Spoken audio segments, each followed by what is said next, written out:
I'll plug that in. I'll have to plug that in a second. Okay.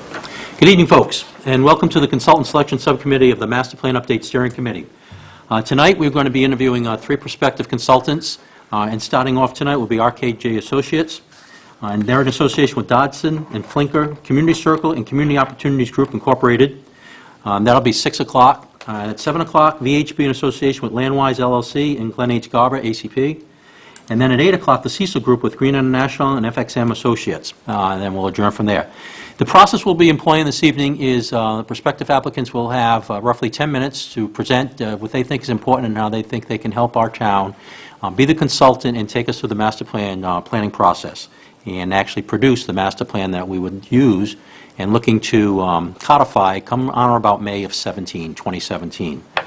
So we're looking at roughly a year and a half from now to have that completed by. The whole process where the planning board will have accepted it, and then following that, the people in the town of Littleton will have the opportunity to have that viewed. After the 10-minute or so introduction, then we'll have roughly 40 minutes of questions from the various board members, 5-minute wrap-up, and there'll be a short discussion as to in closing for each of the applicants, and then we'll start that process over again. So with that, welcome. Thank you. And please introduce yourselves, and the floor is yours. Do you want to do it? Go ahead. And we need to use this microphone? Yes, ma'am.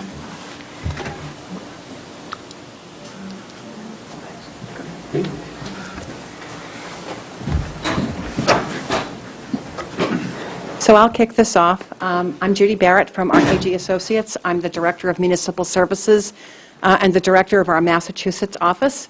I'm going to talk to you a little bit about our team and kind of why we're all together, and you'll get to hear from each of us kind of as we go on here. So Eric, maybe you could do the introductory slide. The people that you see here tonight are the people who are going to be doing this plan. I will be the project manager, and I've got almost 30 years in the field, so I've done a number of master plans in Massachusetts and worked on plans in Rhode Island and Connecticut as well.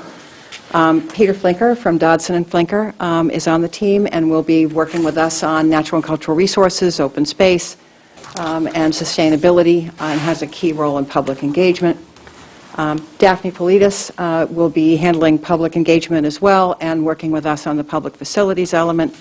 Eric Halverson, my colleague from RKG, used to be with Metropolitan Area Planning Council, will be working with us on the transportation element and also land use and economic development. Not with us this evening is my former colleague, Patty Kelleher at Community Opportunities Group, which is the firm I was with for 17 years before I joined RKG. Patty is specifically going to be working with us on the historic preservation component of the natural and cultural resources element. So that is our team. Why are we here? First of all, we all have experience with municipal planning, both in Massachusetts and beyond.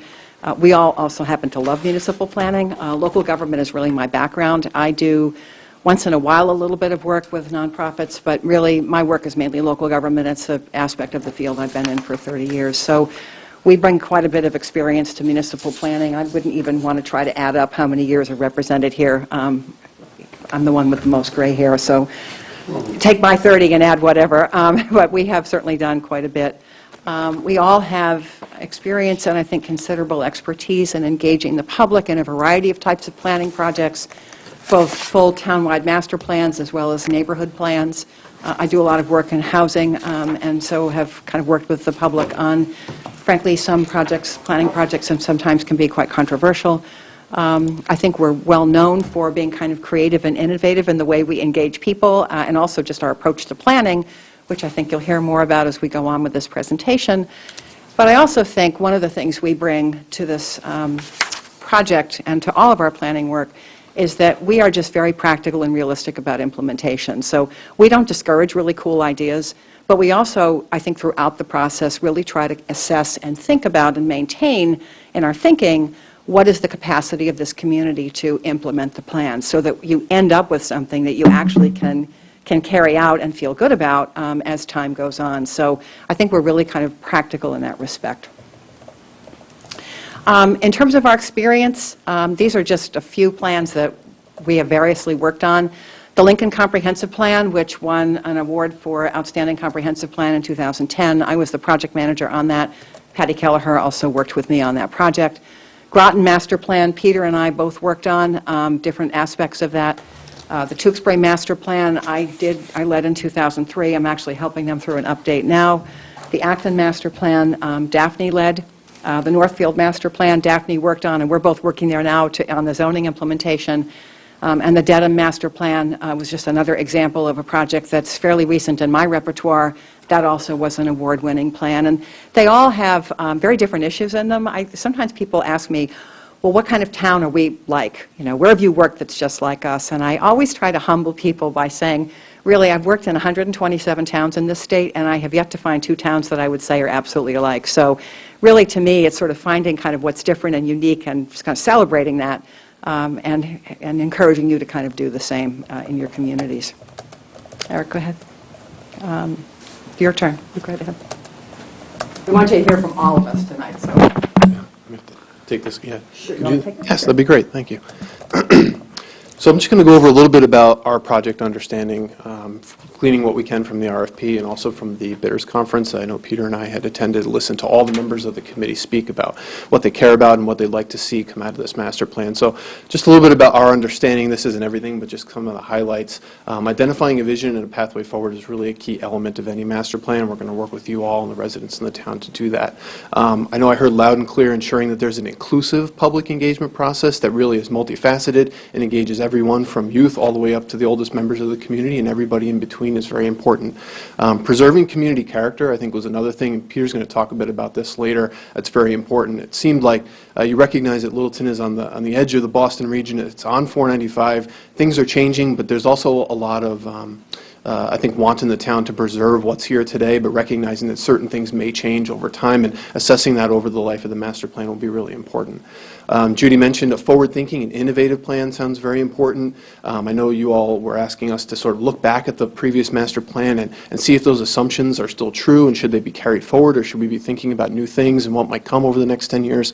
And then something that's actionable and realistic and timely in terms of implementation, and some things that can be carried out immediately and some things that may take a little bit longer. Judy? But I think the thing about our team that's interesting is that we really want to take a bold and a different approach, and we hope that the town might be into that. You know, human beings are really hardwired to notice the things that are different. So we want to try and create a plan that's different, a plan that's really engaging, a plan that's bold, and a plan that the town can really stand behind and that people in the town can get behind as well.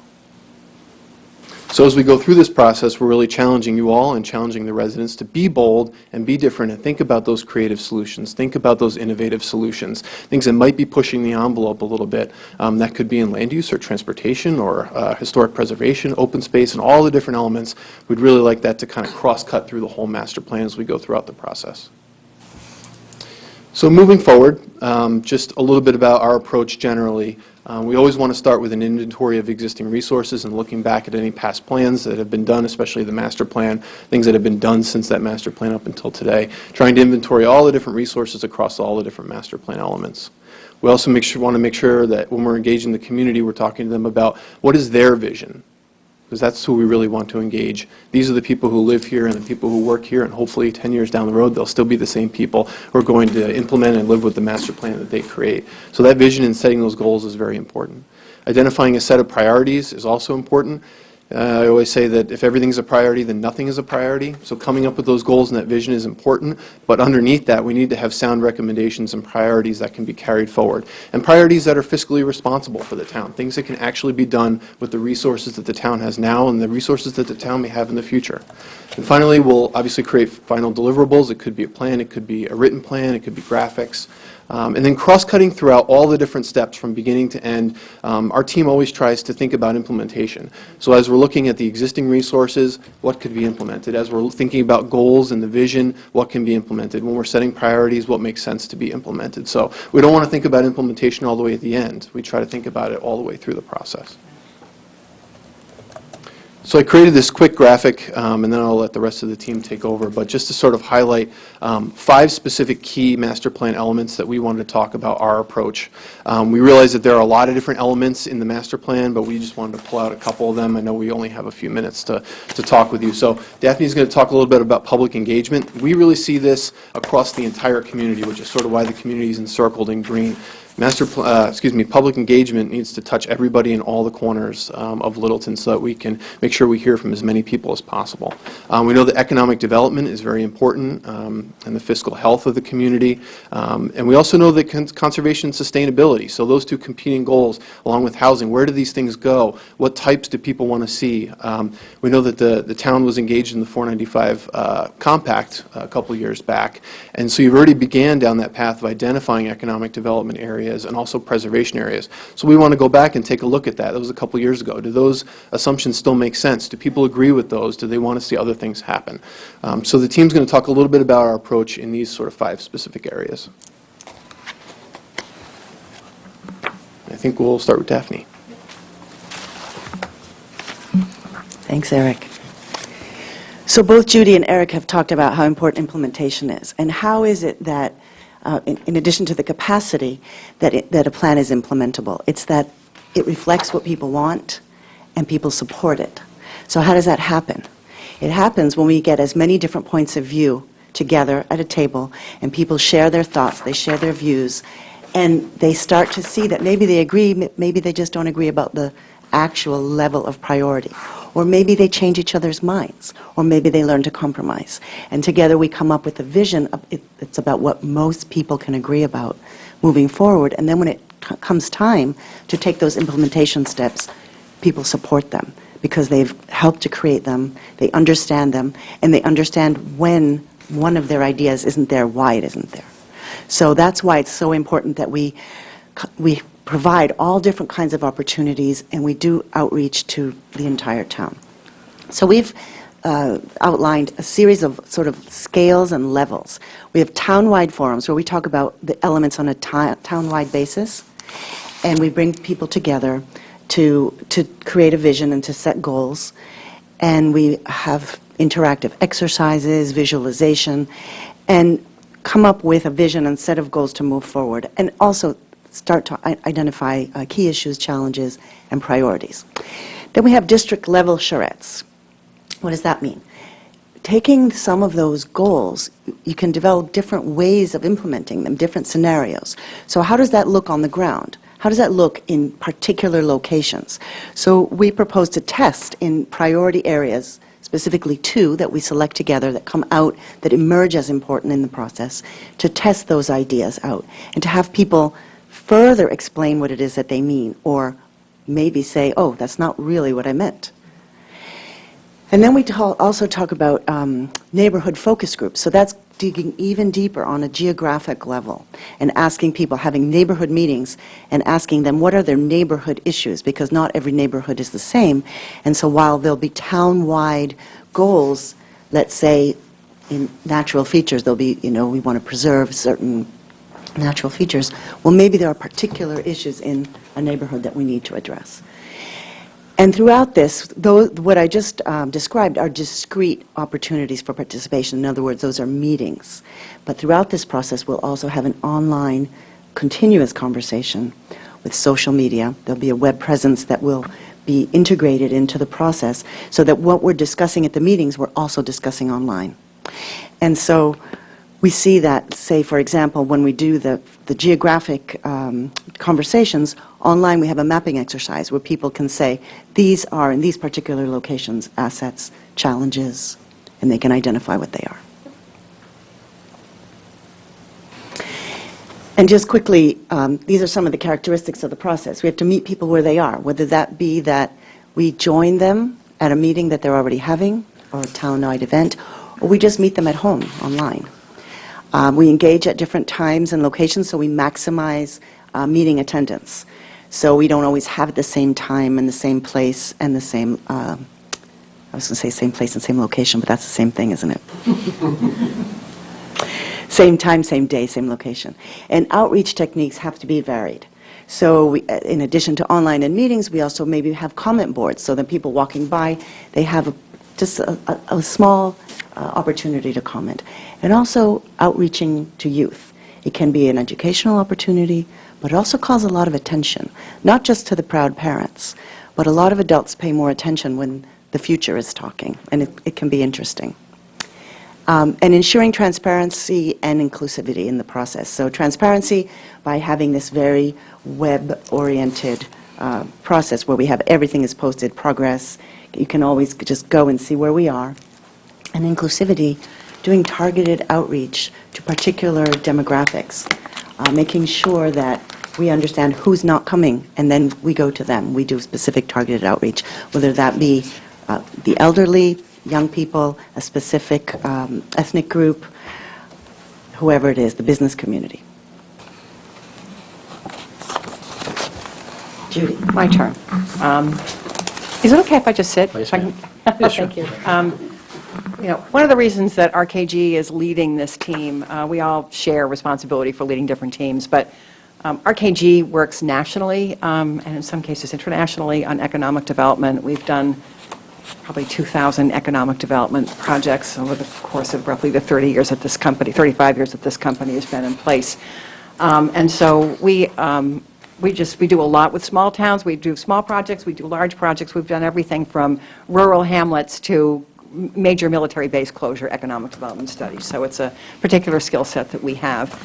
We would certainly, in the economic development element, be working with your community to try to identify what is the market's, I'll say plural, attraction to Littleton, understanding the town's fiscal health and the ways in which the economy plays into a supportive role in the town's fiscal health, as well as, of course, a mix of housing, too. Planning for future growth about what is it that you want in terms of the economic base in your community. Are you looking mainly for jobs? Are you looking mainly for tax revenue? Those are not mutually exclusive, but they're not the same. And so kind of trying to come to terms with what those things mean and what your aspirations are for your community will be important. And then and also helping to kind of balance the desire for financial stability with the future capital needs, meaning the capital improvements that it takes to sort of support that economic base over time. So that is a particular strength that we bring to this. We are both planners and economic development professionals. And Eric, I'm going to hand this to you to talk about transportation. I really like transportation because transportation is something that's cross-cutting, and it impacts someone who's 1 year old, and it impacts someone who's 99 years old. Everybody at the start and the end of their day needs transportation in one way or another, whether you're walking, you're biking, you're driving, you're taking transit. I think the unique thing about Littleton is you have 3 interchanges, you have major state highways, you have local roads, you're fortunate enough to have a commuter rail station, and I know you guys have been working very hard on getting those improvements and making sure that the reverse commute works for the people who want to come out here to work. You also have one of the #1 complete streets policies in the country, as voted by the National Complete Streets folks, which is really awesome. So that's taking care of your bike and ped stuff. So what we want to do in the master plan is to really assess all those things and see how transportation is working, yes, as a single element, but it also needs to look and work with economic development, with housing, with land use, with preservation, with community character. It's really one of those really cool cross-cutting topics. It is. Housing. My turn again. As a professional, housing and land use are my major skill sets. I probably do more zoning than almost anybody in Massachusetts, and a lot of my zoning work is in housing. So when we do a housing element with a community, one of the things we're looking at, of course, is what are your demographics today and where are you going? And it is more than just everybody's getting old, like me. We also have kids who are in the millennial age group, and what are their choices? What opportunities do they have, understanding kind of what the town's housing needs are and how you can go about addressing those, both in terms of perhaps some organizational or institutional responses, but also regulatory techniques for creating housing that you're looking for, and understanding, again, just like transportation, that housing is really a cross-cutting piece of a plan. Communities kind of control the makeup of their populations by the choices they make to control housing. So thinking about if you want to have a community that's sort of got a diversity of people, you have to think about what's the housing infrastructure that supports that. So that'll be a key piece that I'll definitely be working on. Peter, finally. Talk. You do? I'm going to stand up because otherwise I can't think. Though I may have a problem thinking anyway, being 6:15 on a Wednesday. Anyway, we're landscape architects. It's kind of funny because we've all come from different backgrounds, but then we've converged on planning. I think, as Judy said, because we all love the way all these different topics come together in the typical sort of master plan process. So we started out as landscape architects, and now I'm a certified planner, and most of my work is working with towns. And the interesting thing about the connection between landscape and town planning is that's really, this is what creates the character of the town that people know and love, right? It's that open space, the natural resources, recreational activities that you can have. And the question is, how do you preserve these things for the future? A lot of towns, I think, have done a good job in sort of, let's put a sign on our historic resources, let's buy the most important farmland, let's set aside the most important sort of natural area in the town. We've done a pretty good job over the last 40 and 50 years setting aside the best things. But then what happens is that sometimes the quality of those conserved areas, whether they're natural resources or cultural resources like historic sites, erodes because of what else is happening in town on all the other land. So as you start to expand the roads, you expand the subdivisions across the countryside, even though you've protected the most important open space, say, the character, the quality of that open space continues to decline often. And so all that being said, I think our approach is really to think about these different kinds of open space resources as systems, right? Functioning systems like an ecosystem that needs to be protected as an intact whole. And so thinking about your cultural resource system as a kind of an ecosystem. What is it that you have to preserve intact so that 50 years from now people can really understand the character of Littleton? Right? It's more than just the most important places. It's about the landscape that's connecting those things together. And so what we're really going to try to do is build on your current open space plan update, the recreational update that's going on, and then take that information and try to put it into a system and help people understand how that can work and be preserved for the future. Am I doing another one? Oh, yes. And this is this sort of category of community character, which everybody talks about, but nobody really knows exactly what it is. But it's about the visual character, which has a lot to do with the landscape and historic resources and views and so on. But it's also the social character. And where do people go? Where do they go to work? Where do they play? Where do they go to school? How do all those things come together in the physical sort of resource base of the town? So this is where we talked about the two charrettes. This is where they're really going to focus on actual places. And we're talking about this as kind of a place-making strategy. So how can we identify particular places, think about the opportunities and constraints that are affecting those in the future, trying to understand what's happening in terms of the development and preservation process in a particular part of town or a particular center, and then look at it from a scenario-based perspective. So what's likely to happen in the future under current zoning? What's the build-out going to produce? What's likely to happen, trends like that affect sustainability, like climate change, trends that in terms of economic growth and economic change, like is IBM going to be here in 20 years, or are they going to move back to Boston? And what does that mean in terms of a scenario? How can we adjust to that? What happens if everyone from Boston moves out here? So we sort of look at these different scenarios and how they play out in particular places in the town, and then think about, as these sort of diagrams suggest, what does the physical base need to look like to support those different scenarios? And how can we take, this is a scene in Darien, Connecticut, which is now a parking lot behind their Main Street. How could we take a place and infill it with new buildings to support economic development for the next 50 years? And if they don't like that as an alternative, how can we look at something different in that particular location? So the charrettes are really going to be looking at particular places with the people who live and work there primarily, and then going through different scenarios and trying, as I think you said earlier, to test how those fit with the rest of the different elements of the plan. So I'm very excited to work on this process because we'll have an opportunity to do that. So I'm going to just wrap this up quickly because I know you have lots of questions for us. Final product, some people think of it as a book. I think of it as a plan. I always call these, here's the plan. It's a policy document. If a master plan is anything, it is a policy document. It's a policy document that you want your current and future officials to go to when there's a problem that comes up, when people need to think through something that perhaps hadn't been anticipated at this point. What are the standards that we're going to use to make policy decisions? That's really what a plan is. And to help you kind of organize steps and strategies to to carry out the goals that are articulated early on in the plan. It's really it's a how do you get something done, and how do you get something done in a way that you can afford it, that it makes sense, that you work efficiently, and that people feel good about the town that they live and work in. So just to sort of wrap up here, why us? First of all, the years of experience that are represented on this team are really kind of phenomenal. Both the years of experience and the variety of environments in which we have worked. Our experience engaging people, understanding fiscal constraints, and again, RKG, I don't want to sort of, overly hype on our experience, but in our work as economic development consultants, understanding town finance and working with fiscal impact ideas about perhaps land use mix and so forth. It's just something that we do day in and day out. It's near and dear to our hearts, and we're really good at kind of understanding how revenue and expenditures and land use kind of all come together to make a community either financially sustainable or not.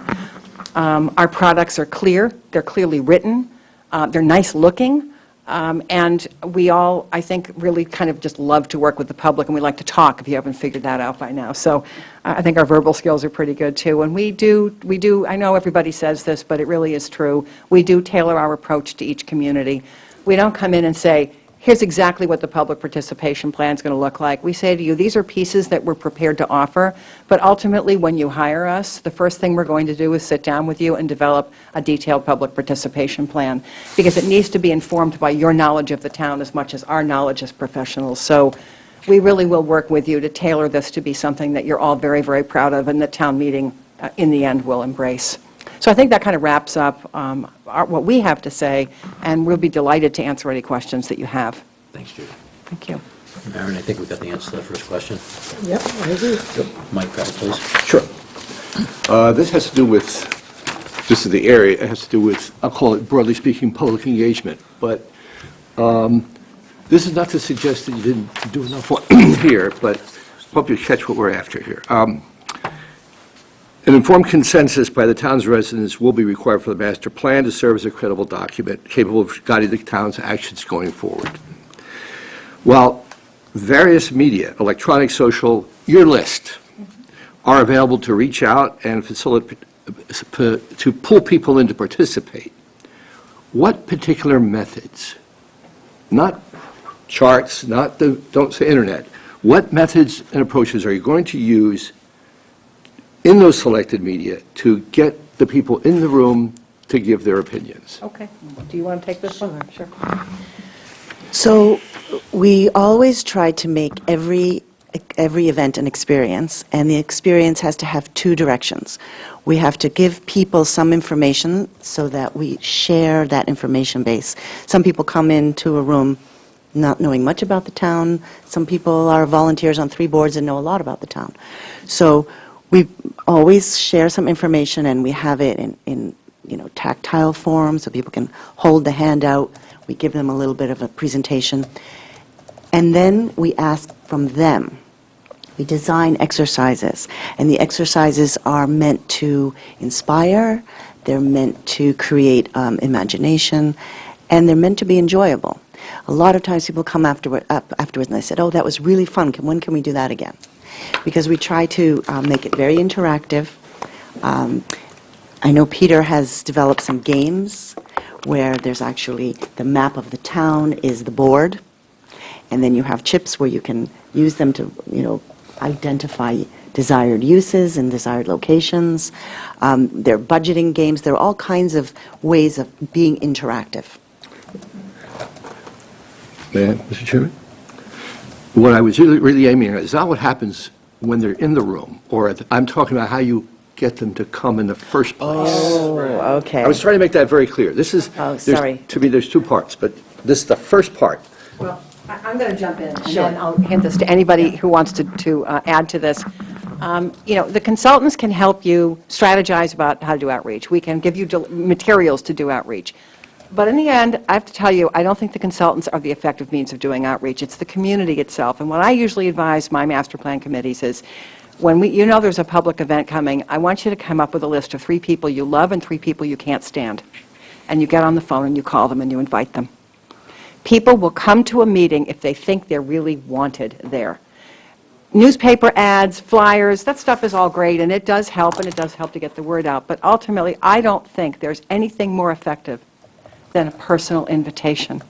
And I think, too, that the committees can do a lot to make sure that it's a diverse group. So that's why I say, don't just call the people you like, but call the people you really can't stand, because you need them in the room so they don't show up at the 11th hour and sabotage the whole plan. So Judy, when the people get the calls, they'll be wondering, are they the ones that are liked or not? That's true, but I think my point is that personal outreach has to be part of it. Now, you can't reach your whole town, and obviously there are other things that you can do. But I think that personal connection is really key, and I think early on we're going to need to think about, so who are those key stakeholders? Who are the people who are most likely to really want to be involved in this? And who are people who may not want to be involved in it, or who you may be concerned about? How do we get them early on? It's personal outreach, in my experience, is the most effective means. Does anybody want to add something? I wanted to add quickly, and then I'll give it to you. So as Judy said a moment ago, one of the first steps in the process is sitting down with you and creating an outreach and participation plan. And what is that? It's figuring out who are the stakeholders, how many different ways can you slice up the demographics, and then how can we reach each one of those demographics. And some of it is through your personal connection, and sometimes it's also by finding representatives of groups of people and having them do the outreach. We can only go so far. We create this plan with you, and we counsel you, and we support you with the materials and with the ideas, but then we have to get other people. And a lot of times we suggest that we get the friends of the master plan committee, another sort of peripheral concentric circle group, and they can be very, very effective. So we, if you can identify people who would be good at that and would like to do that, they would be sort of almost like a subcommittee. Yeah, this is a favorite topic of mine, because we've had so many really bad experiences of throwing a big party and nobody comes, right? And a lot of it is that people are so busy now, as you know, and they only come to meetings if there's an extraordinary opportunity that says, yeah, I have a chance to do this, or there's an extraordinary threat, like, oh my gosh, I got to protect myself from this thing. And other than scaring people about, what's going to happen to them, I think part of our approach is rooted in trying to break down the public participation system into these tiers, right? So that it's not just this big, let's have a town-wide visioning meeting. I mean, who's going to read about that and really think that it's an extraordinary opportunity or an extraordinary threat, right? It's going to be the usual suspects who show up like that. But by having these neighborhood meetings, we get people where they are to talk about their local concerns in their neighborhood, and that's more likely to bring them out. And then having these district meetings, these charrettes, we get people who are specifically, physically there dealing with problems of parking and traffic and growth and business and all these things in a real place that they live and work in every day. And we found much more success getting people to come out to those sort of smaller level meetings, not to exclude the rest of the town, but to focus on a particular place. It's much more successful that way than just having these big. You have to have the town-wide party, and there are ways to make that fun and engaging. Food, entertainment, build it on top of some other event, a festival or something. You have to have those, but typically you don't get as much excitement and enthusiasm as you do, I find, with the more district-level stuff. Right. Although the Thank you. 2002, you had 100 people. Thank you. Yeah. Gary? Yes, hi. The word sustainability is often used nowadays. It's almost thrown out as a buzzword. What does sustainable development mean to you?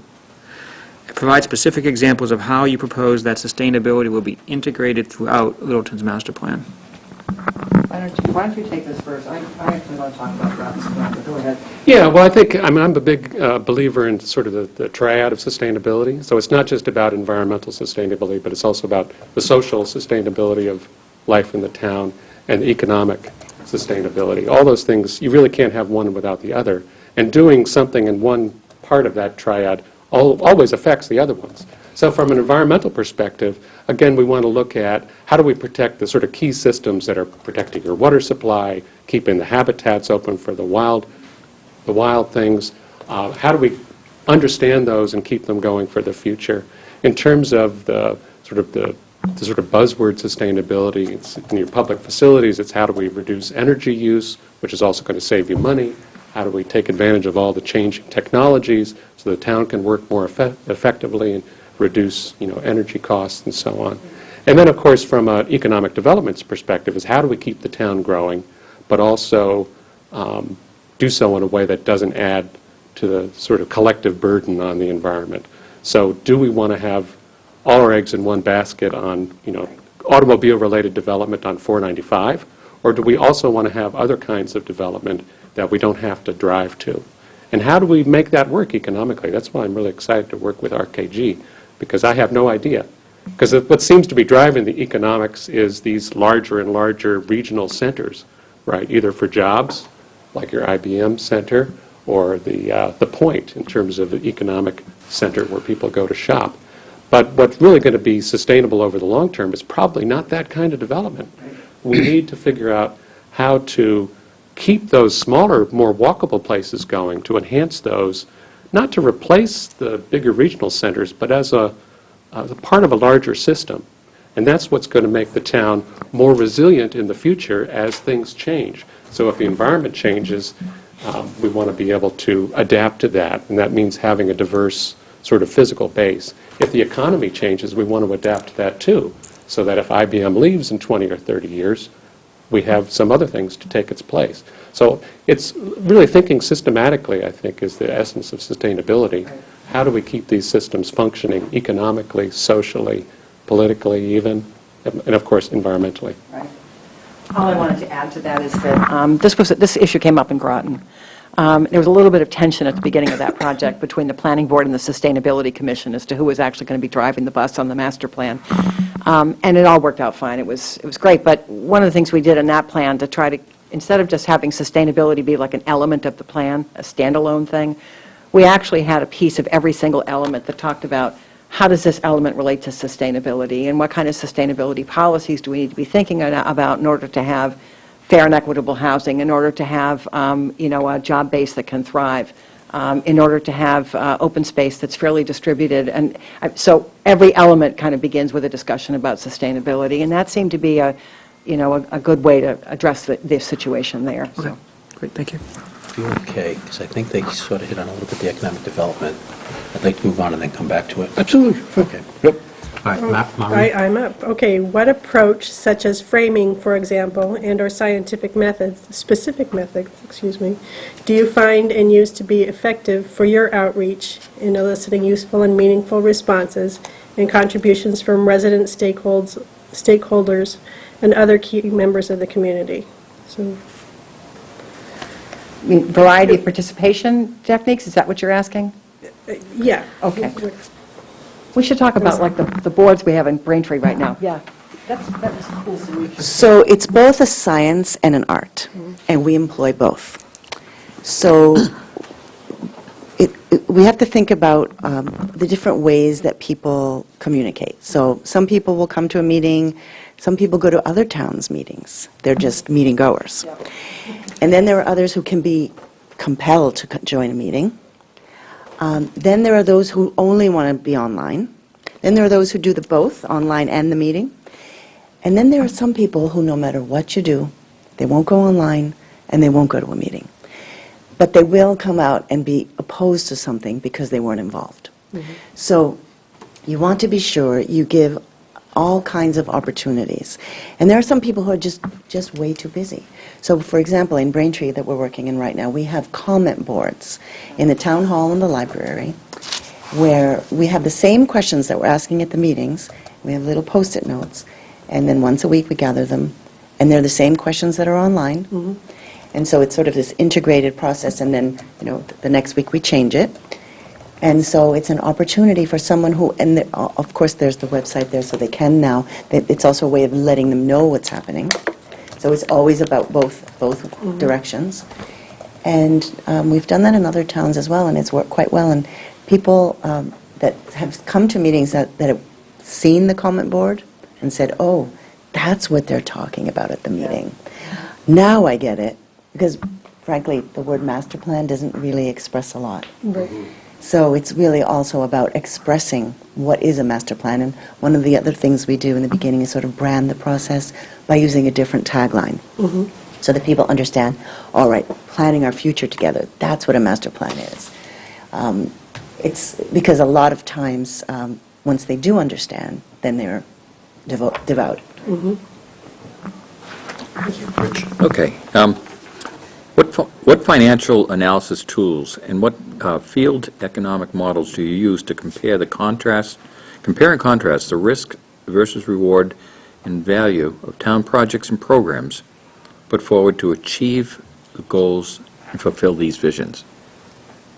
Well, to some extent, it depends on what kind of project you're talking about. I mean, if we were being hired to do a cost-benefit analysis for a specific capital project, you would probably use one approach.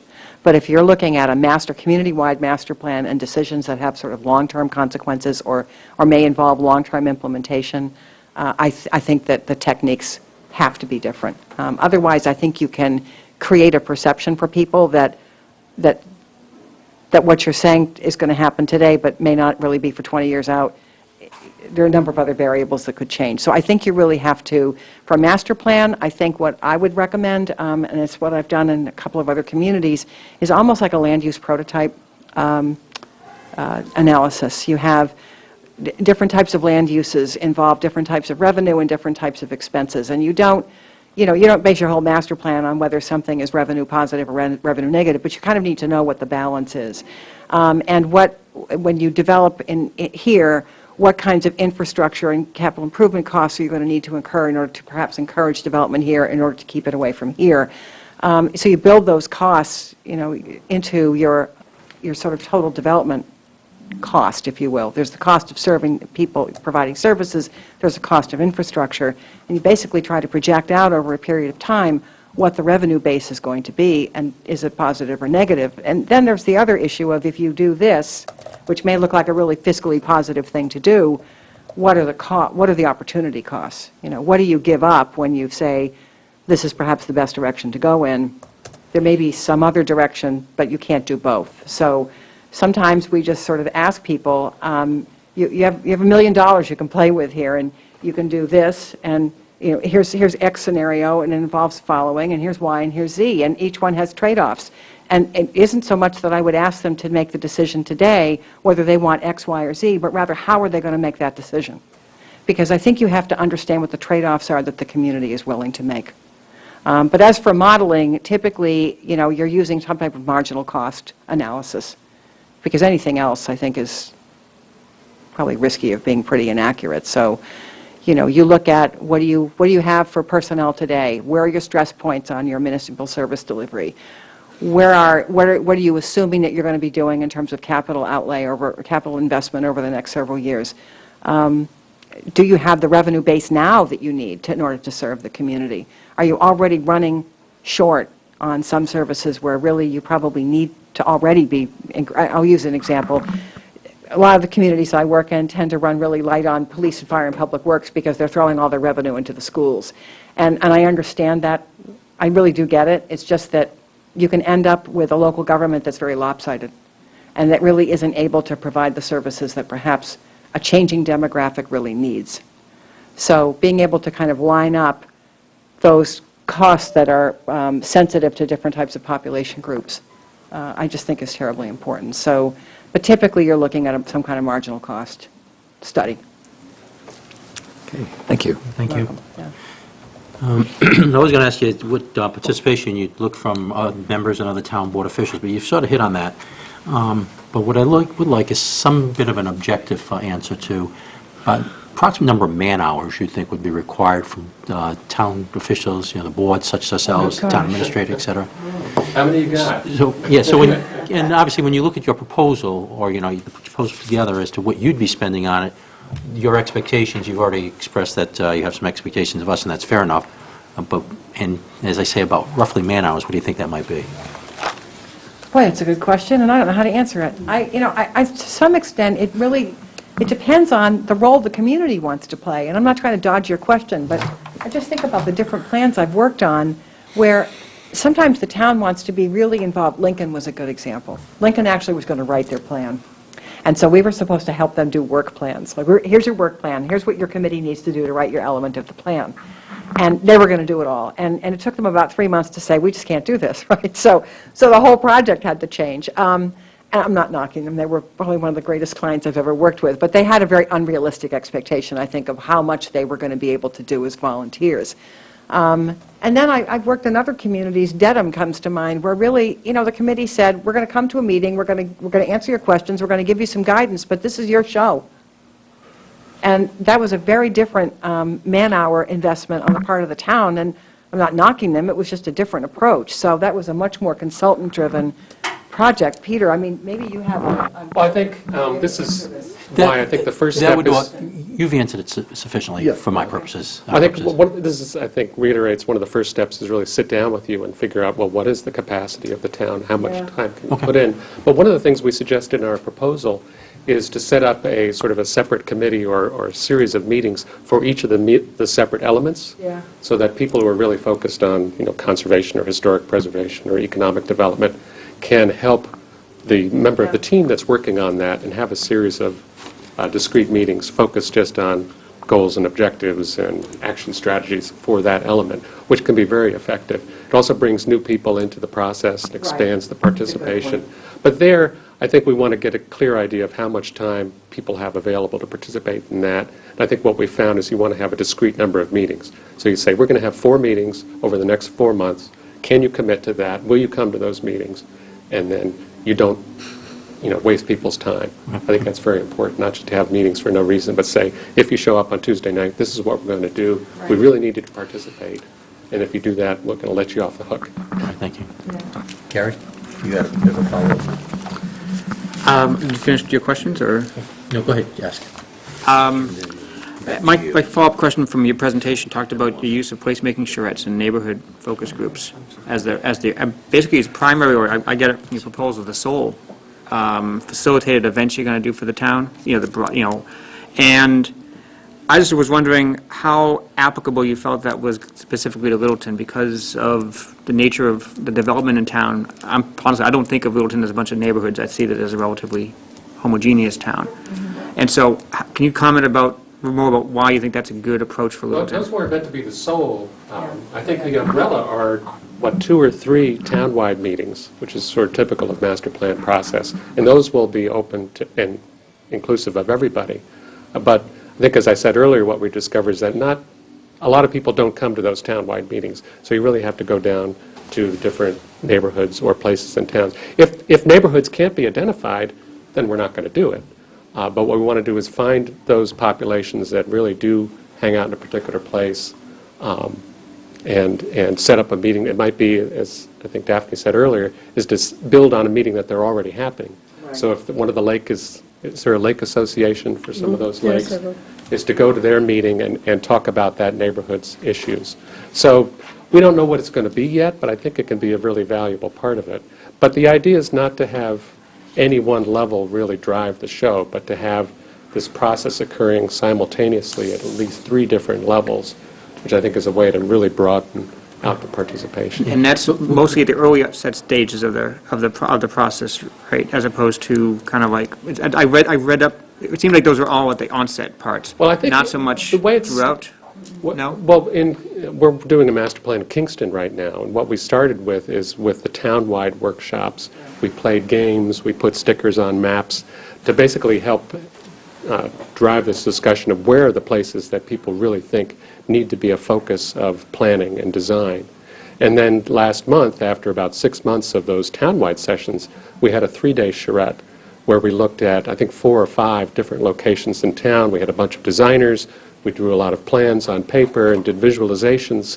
And that really, again, helped to bring it down from this sort of vision level to literally a concrete level of what's happening in Main Street in Kingston, what's happening in the countryside, and what does that mean. So I think it really has to start on the sort of broader level, and then it comes down to specific places, and then maybe it comes back to the broader level again. Great, thank you. We're going to squeeze one more, and you're going to have about 1 minute to answer this one. Go ahead, Mike. It's an easy one. Okay.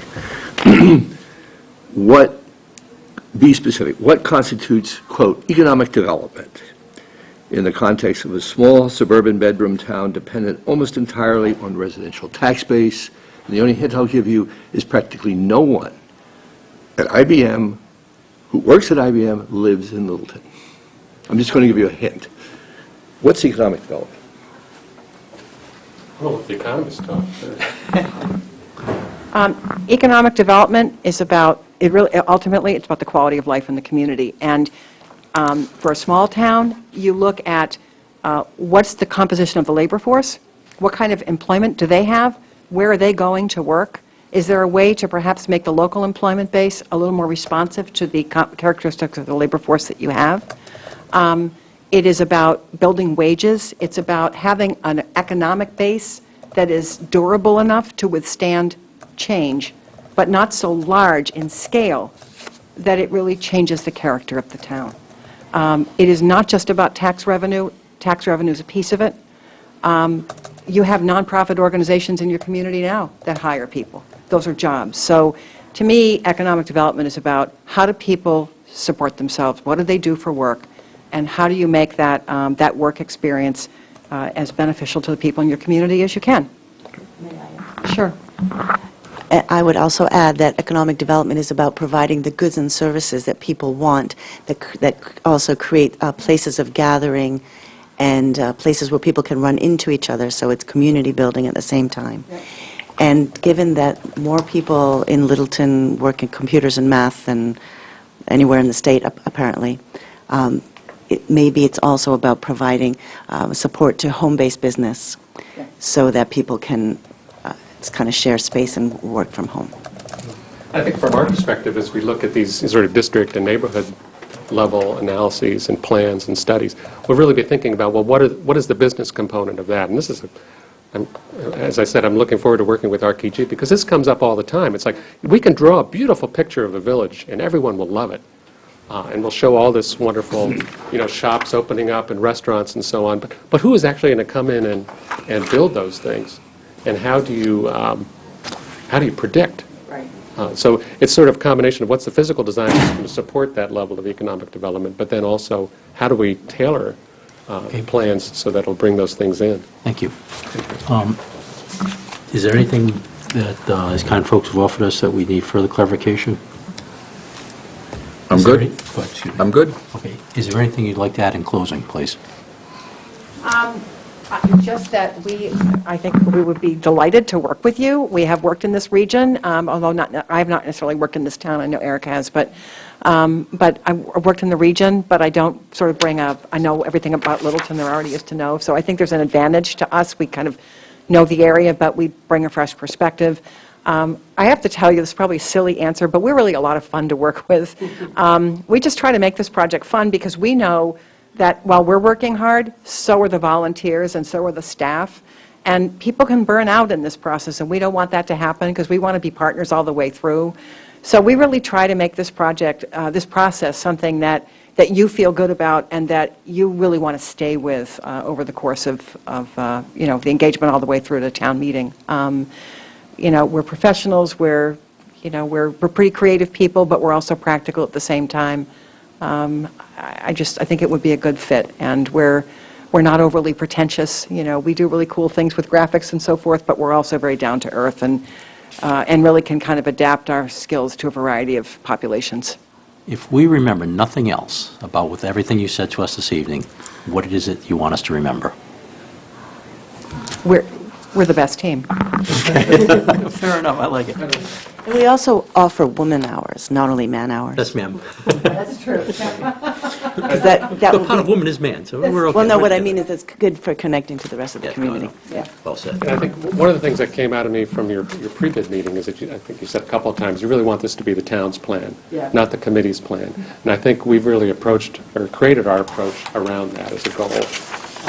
I think we do bring some of the best expertise in the Northeast to this project, but I think we're also, part of that expertise is being able to work with people and to build that consensus. So it is the community's plan and not ours and not yours as a committee. It's also the love of master planning, too. Planning consultants come in and out with master plans, and they're not always the most, lucrative projects out there in the planning world. But we just really like to do community-wide planning, and I think that because we do love it and we all really like to work with the public, I think our plans are just different. They are just simply different, and people feel good about them. Yeah, so I hope you'll take advantage of talking to some of our references. I think you had some folks in from Groton to talk about their planning process. Yeah. Talk to Michelle Collette again. Oh, She yeah. knows us very well, and I think she'll give you a sense of what we're likely to give you. Yeah. Talk to Roland next door, too. Yeah. He knows Judy. He knows us, yeah. We've been around, so. And then frequently, a committee such as yourselves will have other questions after you've interviewed the other teams. It's like, boy, I wish we'd asked that to the first team. So I hope you'll, if there's Contact us. follow-up Yeah, questions yeah. or more information that you'd like afterwards, please let us know. And I will close with this. Our process, we will be getting together again next week as the selection subcommittee and working through a recommendation that we'll forward to the planning board. The planning board will meet on 14 January. It's our expectation that we present to them on that evening, and it's going to be our recommendation to the planning board as who we suggest that they actually set contract with. So that'll be on about the 14th of January, and then that team will be contacted, and from there, we'll go through the process of negotiations and consummating a contract. Super. So that's the process going forward. We hope to hear from you. Yes, ma'am. Thank you very Thank you much. all. Thank you very Appreciate you much. coming in. Thank you. Could you send a copy of your proposal to Maren? Would that be possible? You mean a PDF of the Yeah. proposal? Or the PDF of presentation? Presentation. with you, too. Okay. Darren, do you want us to just leave this on here? Want us to just save it to your hard drive? Yeah, you can. Yeah. Thanks for asking, Gary. Let's get a glass of water. Get a cup of coffee. You have two more?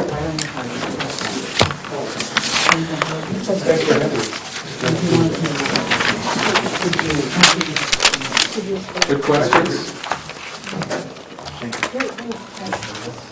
Thank you very much. Thank you. You don't have to come well, it's my job to come over here. Thank you very much. Thank you. Good to meet you guys. Thank you. Thank you. Thank you, good luck. It's probably going to be a head scratcher, huh? Different people? No problem.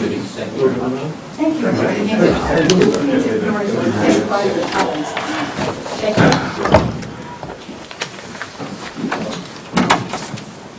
Big 10 on that one. Yeah.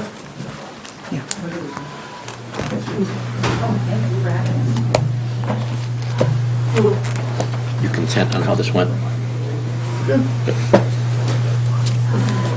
Don't collide. I know. I'm surprised the other folks aren't in the room. No, you raise a good point. Maybe they're respecting the fact that they're thinking that it's, if it was me, I'd be in the back of the room. I'm sorry, I didn't have the time. Yeah, Say that again, please, Maren? could be they couldn't get here in time. I didn't have the time. Didn't have the time for the other ones? They didn't know there were other interviews? Yeah, they knew there were other interviews. They didn't have the time to spend sitting for another Oh, hour. okay.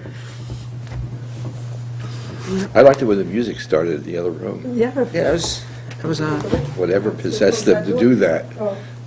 usually it's Tuesday night to be a Boy Scout meeting over there, so we go very much.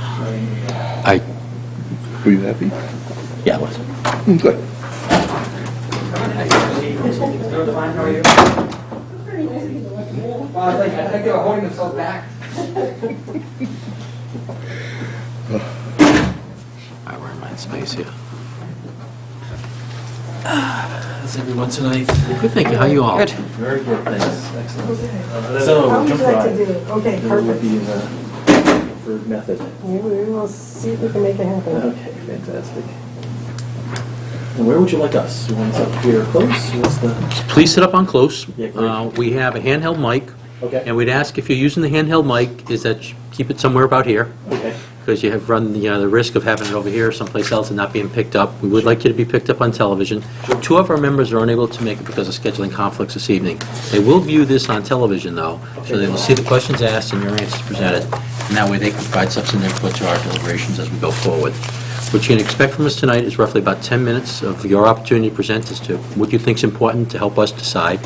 We'll go through about 40 minutes of questions following that, and then about 5 minutes just to wrap things up. Okay? Well, let's get a little which started. one am I looking at? So the PowerPoint one,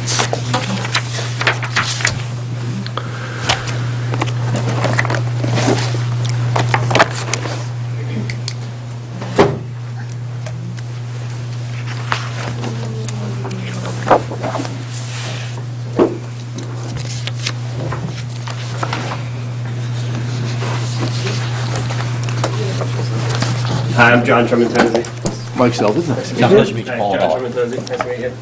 Hi, John, how are you? Good. Nice to meet you. It's freezing. Carry you warm guy. I'm a good friend of Jennifer Gibbons. Okay. Hello, Paul. Thanks for sitting Hi, in. how are you? Gary, Paul, pleasure to meet you. Nice to meet you. Scott Ross says hello. Okay, cool. That's a How are you? blast. Yep. Yes, it is. It's a very small world. Yeah. Yeah. As long as the chairs up close would be great. And I think I'll sit up here because of You're the gonna drive microphone, from here? and I'll drive the bus from here. And one more reminder on that microphone, please. Oh, sure, absolutely. We'll hear you, but the folks on television won't. It's just, this is a quick hand. Okay, thank you.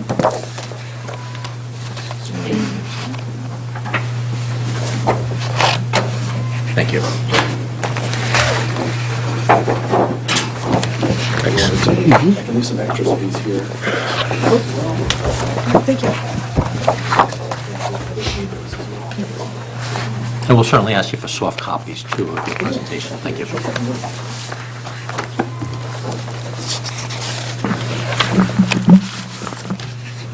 It's yours to take away. Okay, great. Well, I'd like to thank you for having us here this evening. I can't tell you how excited we are to be interviewed with you tonight. A lot to talk about this evening. We've prepared about a 10-minute presentation that'll give you some of the highlights about our team and lots of things that we're passionate about here. So I know we just did some brief introductions, but Carrie Hewitt, to my left here, she's the director of our sustainability group at VHB, corporate-wide. You'll hear her talk a lot about how important sustainability is throughout the entire comprehensive plan process. She was involved a lot with the Sustainable Greenfield project that we'll talk a little bit about tonight as well. Over to my right, John Tremontesi. He's the owner of Landwise economic development firm, terrific firm that really understands economic issues, opportunities, and has some great skills around communication and graphics. You'll hear him talk about that tonight. Glenn Garber, who you may know, local resident in the neighboring town here, many years of experience both on the public-private side, very talented in land use and in zoning in particular, has a relationship with VHB that goes back many years as well. Glad to have Glenn as part of our team. He'll be able to really dive in the details that I think you're looking for to understand how you can get those tools and those actions, those zoning recommendations to let you get to where you need to be over the years as well. So with that, what we've done is we've structured our 10-minute presentation just to give you a little bit of a taste of what I think your questions are going to be about. So a little bit about our VHB team, lessons learned from the projects that we've worked on, building consensus and outreach, some of the tools and techniques that we use, economic development, financial analysis, sustainability, and the town resources. We'll touch on those about some of our high-level perspectives and love to come back to those during the Q&A part of it because I think those are some of the topics you'd like for us to touch on. So a little bit about why the VHB team. We actually love doing this type of work. These projects that are multidisciplinary, complex, get involved with the public and so forth is really the types of projects that we love working on.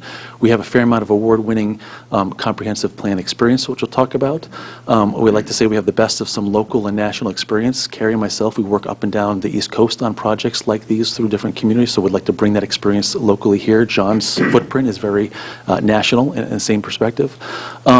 This idea around what we call in-reach and outreach, it's very important, obviously, to reach out to the public, but also how you're reaching out internally within your departments, getting that buy-in, because this is going to be the plan that they're going to move forward with. We like to think that a lot of our graphics, and we brought along an example which we'll pass around, which we think will be very similar for your product here around Greenfield, and Carrie, if you can maybe pass that around, where you'll see that's very rich with graphics, visualizations that'll happily show what you're going to get if you build out your plan. Just one example of many. Focus on implementation. A lot of the work that we do is not only for public sector, but the private sector in understanding how projects get built and get implemented. So we think we can bring a lot of those resources to the table as well. We like to call our approach this kind of collective knowledge approach because at VHB we have 1,000 employees, 20-plus offices, and what's great about that is the ability for us to tap into experts that are literally just down the hall or in different regions. Say if there's a problem that comes up, how do we really figure out that answer? How do we work together and bring that collective knowledge? The benefit to you is that we can really tap into a lot of people, a lot of resources, because it's inevitable that something will come up in the like halfway through the project where you need to be able to get those answers right away. And then just kind of a commitment to letting you get to your vision. What was great about the pre-proposal meeting, and I remember it quite well in this room here, is that I think you're looking for a consultant team that'll challenge you, that'll bring out the best practices and really try to get you to where you want to be. We want to help you be successful. That's really the most important part of this process to us. So a little bit about our background. We've worked on many master plans throughout Massachusetts, 20 from VHB, 11 from Glenn and his work, so we have a lot of communities that we can reflect upon. We're lucky enough to have a lot of those plans be award-winning plans, both for ourselves as for Glenn's work as well, and very excited about that. We think these plans need to be top-notch, and every plan should be have the ability to be submitted for award. We'd like to think that yours could be as well. Lessons learned. I want to talk a little bit about that because I think that's important about how we'll actually deliver a lot of our services to you. There's some key things that we've learned over the years of doing this about driving the process. These plans usually take 12 to 16 months to pull together, so it's important to keep that process going, the momentum going. Crafting the plan that has a really good balance between in-reach and that outreach, because you really need to get a lot of stakeholders together. The next one I call taking a snapshot and reflecting upon it. Who are you today? Again, at the pre-proposal, I think you did a really good job about saying who your profile is today, what you're strong at, what do you really want to become in the future? How do you leverage what you've got and not lose it? And then I think you heard Carrie talk a lot about that sustainability factor. We want to incorporate sustainability in every single chapter of this plan. That is very important. Achievable, implementable. You can have 1,000 action items, but what are the ones that are achievable? What are the ones that are implementable? We're going to really focus hard on that. And again, creating these visually rich, easy to understand documents, and hopefully you'll see that in the one that's being passed around today. So some broader lessons learned. In Billerica, that we're actually working on their plan right now, they found that in the 10 to 20 years that they had worked on their plan, they had so many action items in it, they were asking for to pull back and say, give us the top 10, the top 20, because we want to make sure we can actually implement some of this stuff. When they reflected on their plan, they hadn't done a lot of the work there. So we helped them really get focused on that plan to get those priorities in place. In Webster, when we did their plan, the city manager actually brought in all of the departments several times and said, look, this is going to be your plan. Let's have this around the table buy-in to all the different departments to make sure that you're signing up and buying into the plan, that you're going to be the implementer, sir. That worked incredibly well. And another lesson learned in Watertown, when we had a lot of actions on the table, the city council there was concerned about these actions, how are we going to pay for these things?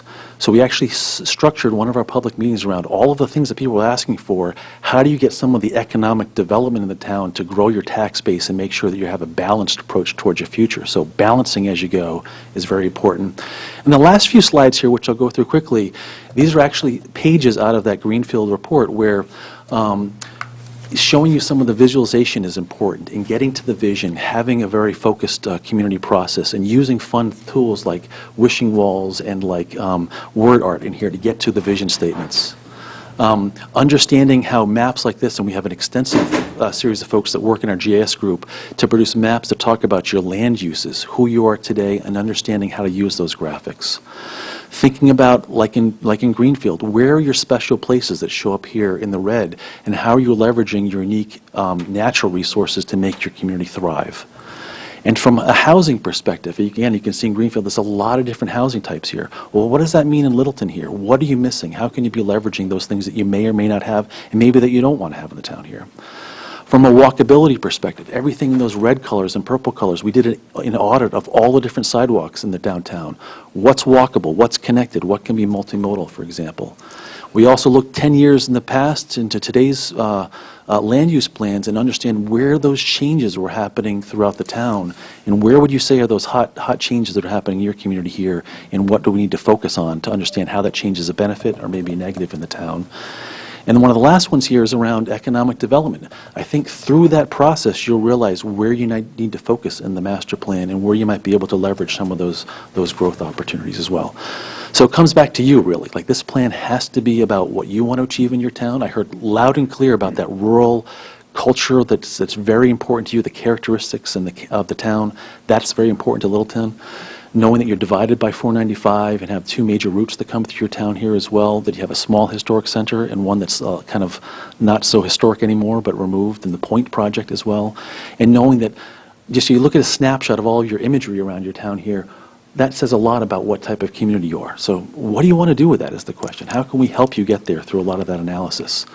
So from building consensus, this is the part that I'm really passionate about. We have a lot of tools, a lot of techniques. I call it high-tech, low-tech, breakout sessions, and so forth. I'll talk a little bit more about that during the Q&A, but we want to customize that for you because we can have a lot of different tools and techniques. We want to work with you to make sure that's very specific to your needs. John, from an economic perspective, financial perspective? Thanks, Jeff. So I just want to touch a little bit about economic development, obviously a critical component of the plan. And rather than talk about specific projects, we thought we would share with you a little bit about our approach and how we like to do this in other communities. So first and foremost, we would definitely ground anything we do in sort of market and economic reality. So it's really about getting in, understanding the on-the-ground data, digging through everything that you have that the city can provide, and also what we can go out and find on our own out in the market. So that's really a solid basis to build on to start to develop different scenarios about how future development might happen in the town. We think it's about working with you all as stakeholders and the community at large to think about multiple scenarios, because I think that's really the way you understand sort of the trade-offs of pursuing different policies, pursuing different routes, and understanding what the impacts can be. And so that's the way we like to do it. It's really different scenarios of modeling future development. And then finally, we take a very sort of graphically rich approach. We like to sort of tell a story in a very sort of clear narrative, so folks can follow the logic and can understand in a very clear and simple way what we're trying to convey. So it's not burying all the story in too many numbers. It's actually telling a story. Next one. And so I think some of the issues that we would expect to sort of come across and to explore in this process have to do with balancing this sort of nice small town feel with future economic growth. How do you sort of strike that appropriate balance? Always thinking about fiscal health. We know towns all over Massachusetts have the same or at least similar challenges about fiscal sort of balance, and how do you do that without giving too much into future growth, not sort of giving into that growth trap, as it's called. Housing choice is another issue that we think we'll get into, and trying to find some really sort of fine-tuned ways of possibly adding different types of housing stock without really upsetting the balance of this nice sort of rural residential feel. And then finally, thinking about where we want new and possibly more dense types of development to happen. We think there might be some zones that could receive that type of growth, but just being really smart about how we control it, how we guide it, without really scaring away private development. And I think Glenn's going to touch a little bit more about some of the more kind of micro detailed issues around that. Yeah, thank you. Excuse me. My great passion in planning and zoning and land use is to take the vision that towns have, not that we have, that you have, and the goals and objectives, and make them real, whether it's economic development, growing the economic base, generating revenue, or whether it's preservation of rural residential areas that so define the character of Littleton. My job is to give you options, and that's my passion. That's what I'm known for out there as a consultant. And what we can offer you is an array of options that get the job done, that really implement the plan. I'm a great believer in zoning that is crafted to the town, to the zoning district, crafted to new mechanisms. And Littleton has such opportunities here, whether it's getting some additional vigor in the Village Common A area that was studied in recent years, finding some ways to create some greater incentive in the 43D priority development zone. Whether it's preserving some of the rural character with some vigorous tools. That's what our intent is, to provide you with very usable, practical mechanisms that can really achieve the plan. And I think that's where many master plans fall short. So one last item here. Carrie, just talk a little bit about sustainability and what you're passionate about and how that can make an impact here. Sure. Sure, thank you. So when Jeffrey shared this RFP with me originally, I got really excited because I noted how you had phrased the RFP to really talk about integrating sustainability throughout the plan. And to me, that's just good planning. I come at this with a perspective of sustainability always being my lens through which I'm looking. So to me, we're taking this really holistic view of sustainability. That's how I come to the table with this. You can see the little graphic that might look familiar from other things that you've seen around sustainability, but really not only looking at the environmental stewardship piece, which I think is often what gets captured under quote-unquote sustainability, but thinking about the social and economic benefits that we can bring to this plan and really infusing sustainability throughout all of the different elements of this master planning process. And to me, that's not only beneficial in terms of thinking about each of those separate elements, but if we're thinking about this and we're applying sort of the integrated approach, that's going to make this whole process more efficient, more streamlined, and really help set you up for tracking important metrics to understand how you're performing and setting you up for continuous improvement moving forward. We do also bring to the table some of those more traditional quote-unquote sustainability technical skills around energy efficiency, alternative energy resources, green buildings, low-impact design, and greenhouse gas mitigation, resiliency planning, et cetera. So we'll bring all of that into the mix as well, but always thinking about that balance with the social and economic components as well, and thinking about the analysis that John and his team will be doing as part of this as well. Carrie, just recently for some folks in New York City, wrote a paper on how to incorporate sustainability in all of your comp plan process. So she's worked on Greenfield, she's written climate action plans, she knows how to incorporate all this stuff throughout the document. We're super excited to be having her on this team doing just that. And last year is town resources. I know we can talk a little bit more about this. A couple key things here. Top takeaways, town being engaged in crafting a strong vision. I think you're well on your way towards that. We need to hear from you about what you want this plan to be. We can be the facilitators. Working closely with the committee, that has to be part of the process. We can make it easy by setting up SharePoint sites and letting the back and forth be very easy for you as a client there. Getting the background reports, all the data that I know you already have on your website as well. GIS and assessors data, that'll be important for us to receive from you. In reach to those departments that I talked about before. Defining what you want your role to be at the public meeting. Sometimes clients like to be hands-off. Sometimes clients like to be very hands-on. We would love to find out what you want to do at these public meetings. And I think most important, have fun. Like we want to make this a very fun process for you because we're going to be working together for 10 to 12 to 16 months. This should be an easy process to go through, and we want to make that a smooth ride for you as well. So with that, let's talk about Q&A and move on to how we can help you answer some of those questions. Very good, thank you. Maren? Okay, will those of you here tonight be on the team that works on the Littleton Master Plan, or is there anybody else that you would have working on it? Oh yeah, there's several others that will be on part of the team. We'll have a person working on the transportation aspects of it as well, who's actually worked on many of the master plans that we put forward here. So understanding the transportation element and how that works. Working closely with Carrie Rita Walsh from our office. She's a historic preservation person, so understanding the cultural and the historic resources. She's drafted numerous of these plans with us. And in my department, I have a mid-level planner that will be helping me to do a lot of the day-to-day stuff, and she's worked on numerous plans as well. Those are probably the key ones. I think one of the benefits of our team is we have a lot of those in-house resources at VHB that have actually worked on similar plans together, but adding John to our team on the economic development chapter is going to be important, and Glenn to work on the land use and the some of the housing parts of the plan as well. That's really our team. Thank you.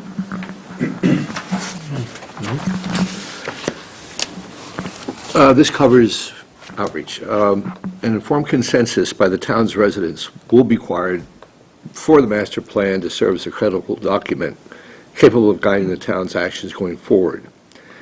While I'm sure you're thinking of using various media, electronic, social, whatever the mix is, to reach out and facilitate participation, I'd like you to be a little bit more particular, a little bit more clear about what specific methods and approaches you propose to deploy through those selected media to get the people involved. Now, I want to be clear, getting them to the point of participation, not what happens once they're in the box.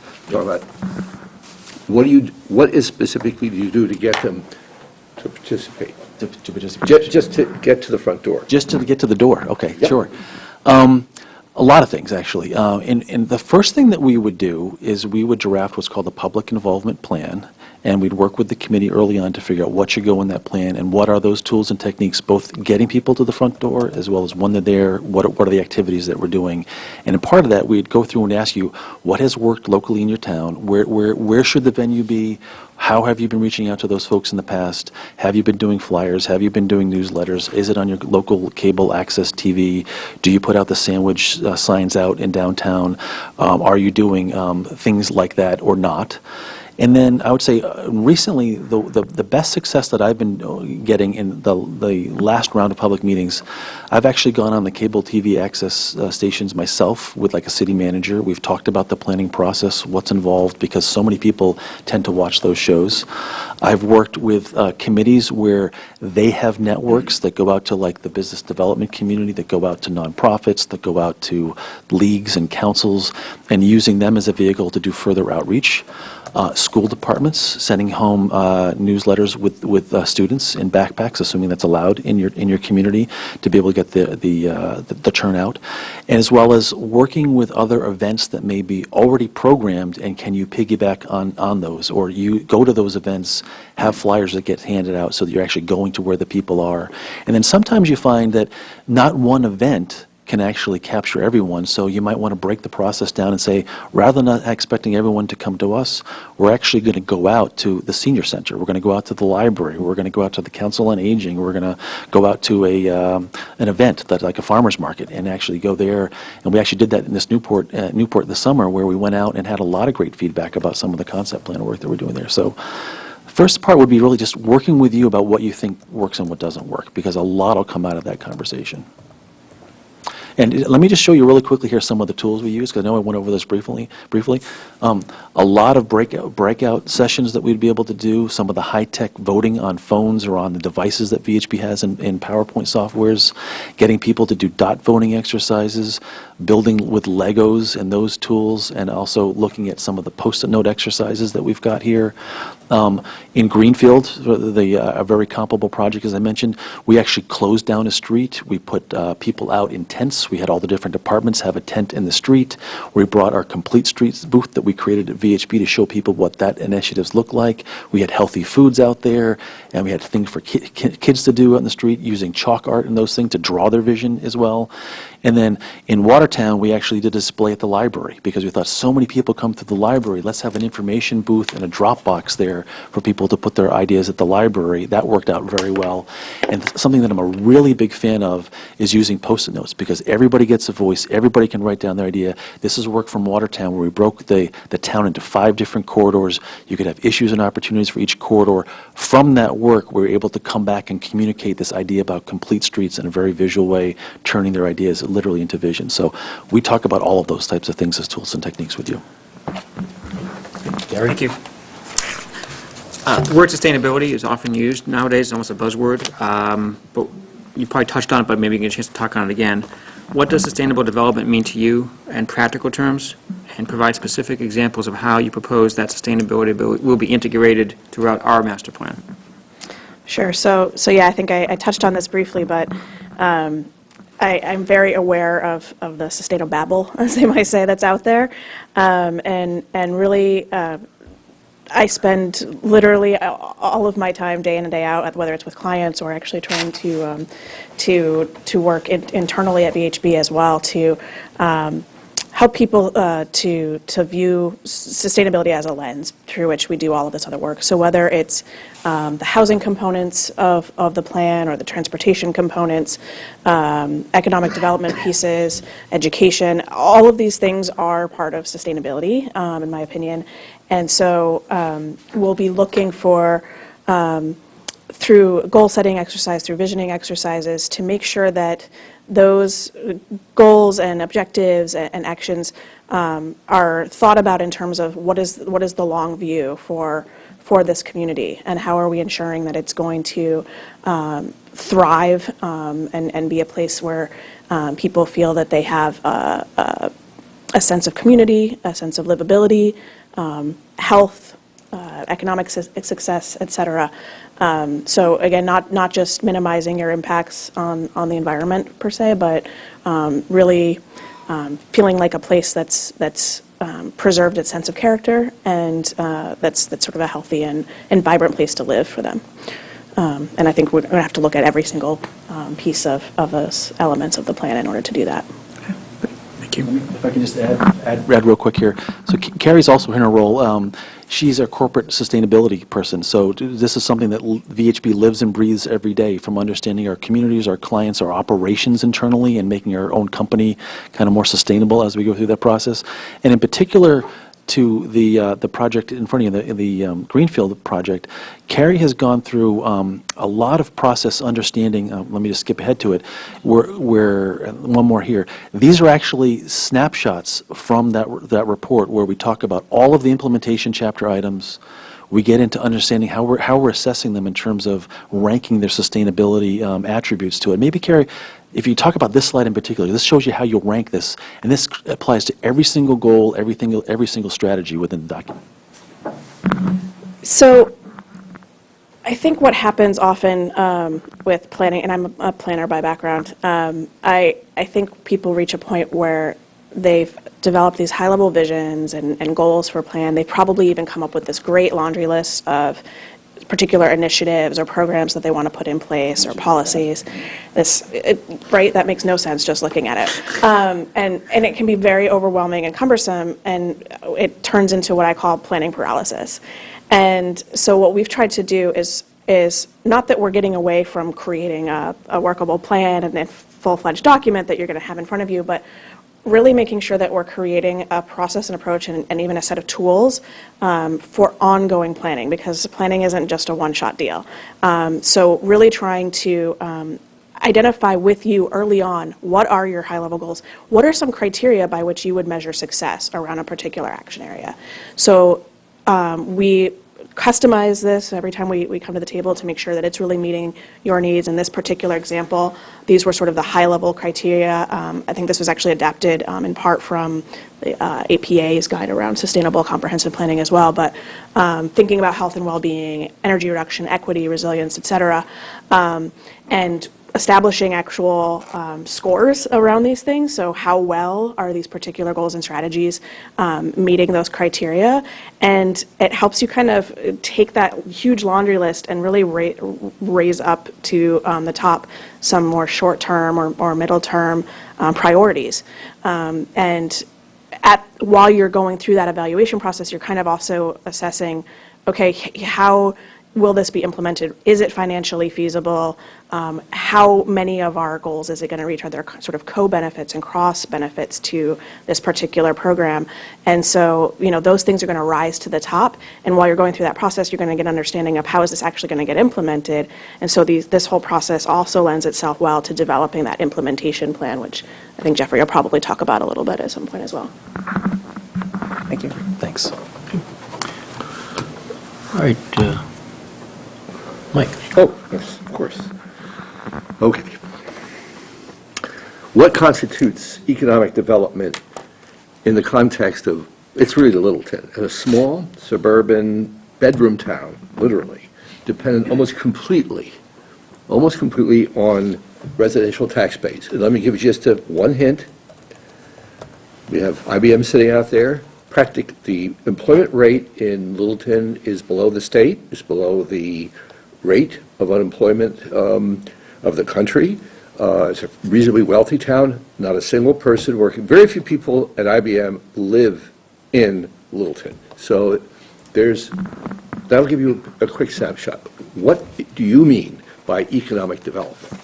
I'll let John take a first shot at that one. I'd like to add to that as well. Go ahead. Sure. So, I'll be perfectly honest. I don't have all the answers for Littleton right now. I don't know all the issues off the top of my head, but I do know that the way that we approach it is we first take a very rigorous approach to understand exactly what's happening in Littleton, right? So there's a way of thinking about thinking about Littleton in the Boston regional context, right? So it's not just about drawing a border around Littleton and seeing, okay, where are people living, where's the employment? It's actually taking a step out and saying what's happening regionally in Boston, what are the trends, where is employment happening, what types of employment? So it's really comparing it to other towns and thinking regionally about how it fits in. But I do think, just having driven up the 495 corridor, Route 2 corridor, 2A, and thought about it, I do see other opportunity sites in Littleton. I think there are some areas where, there are opportunities to potentially attract other employers to the town, if that's something that the town wants to do. And I think part of this process, it would probably be later in the process, but if there's certain locations that seem reasonable for that, seem poised for that, it's partly about opening up the discussion regionally and saying, okay, private money, private development, what do you think about Littleton? What are your options? Do you see this as being a location where you might think about locating a project? I mean, you look at the point that's happening right now. Obviously, somebody saw an opportunity there, and when you look at even the way they market that project, I mean, they're talking about it in a very regional context. They're saying, if you look at any direction, you don't have these type of uses for 5 miles in this direction, 15 miles in this direction. So they're thinking very regionally about the 495 corridor. So my guess is that there are other opportunities like that can help potentially balance the tax base. I just don't know what they are yet, but that's what the process is all about. One other thing that I've seen a lot of communities grapple with is the same thing that I think you're mentioning, is where, we grew up a certain way, we've got certain bones, we're mostly residential. How do we attract more businesses? How do we make ourselves more livable? How do we make it more of a destination? How do we build upon those things? And part of it is trying to understand in your land uses that you have here and in your special places like the common area. Like, what are those things that if you could add a few more economic growth opportunities to that might be more attractive to get more people to come to the common and to want to choose to live here and to work here and to play here. So you have to be thinking about it more holistically than just about jobs and about housing. It's about livability. It's about walkability. It's about great places to have your kids grow up so that you want to choose and you want to work here. Part of it, though, what I heard from the pre-proposal meeting is there's some concern about how quickly you grow, how densely you grow. So balancing that becomes a very important part. And I mean, Glenn, if you can talk about some of the balance stuff, might be very interesting.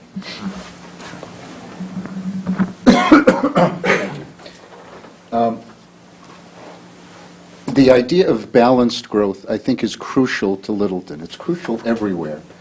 But if ever a community were at a crossroads, and I don't mean to use a cliche, but it is Littleton. The point is a big deal. That's a major regional development. At the same time, there's a great deal of study and analysis. Look at the crossroads analysis that MAPC did 4 or 5 years ago. That whole area and the lands around the commuter rail and Taylor Street and Foster Street and Porter Road, there are economic development opportunities that can be prudently considered. And I think the market analysis, and I will work very closely with John on this, the market research and the process through the comprehensive plan will reveal how much growth people feel is appropriate. But I think we need to understand the synergy of the crossroads, of the village common, which really could be a lively area. And I think we can build upon some of the work that was done in the village common work that was done and the B overlay that became part of the zoning bylaw. I think we can identify those synergies through the process and come up with options that can achieve that vision, that balance that I think the community craves. At least that's our perception at this point, because the fiscal growth is needed, the load on homeowners is very high. But at the same time, community character is a huge issue. So I think we can use the process, and I give you options for achieving a critical balance in land use between necessary economic growth and retention of community character and even agricultural resources. So it's really about balance. Maren? Where am I? Okay.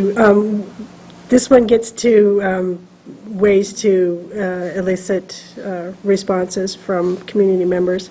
So what approaches, such as framing, for example, and/or specific methods, do you find and use to be effective for your outreach in eliciting useful and meaningful responses and contributions from residents, stakeholders, and other key members of the community?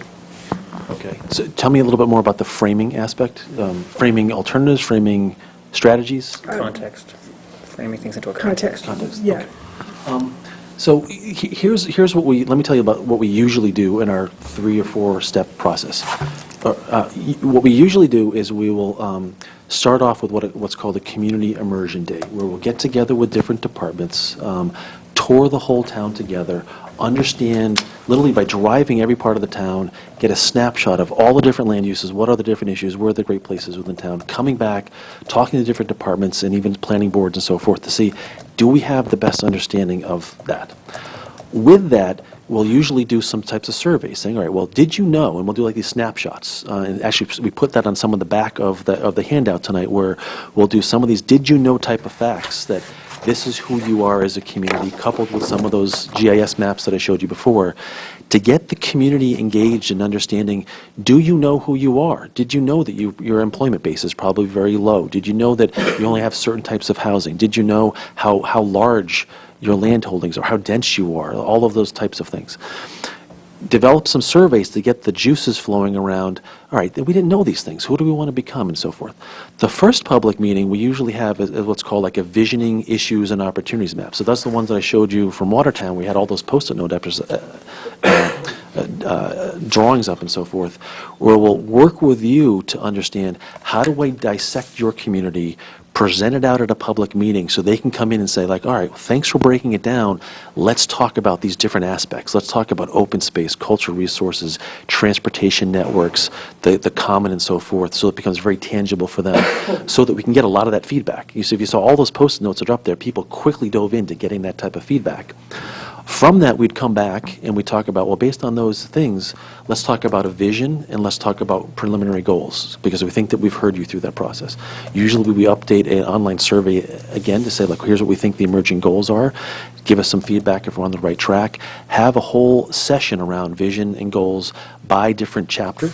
And then what happens at the third public meeting usually is getting more into like the actions and the strategies.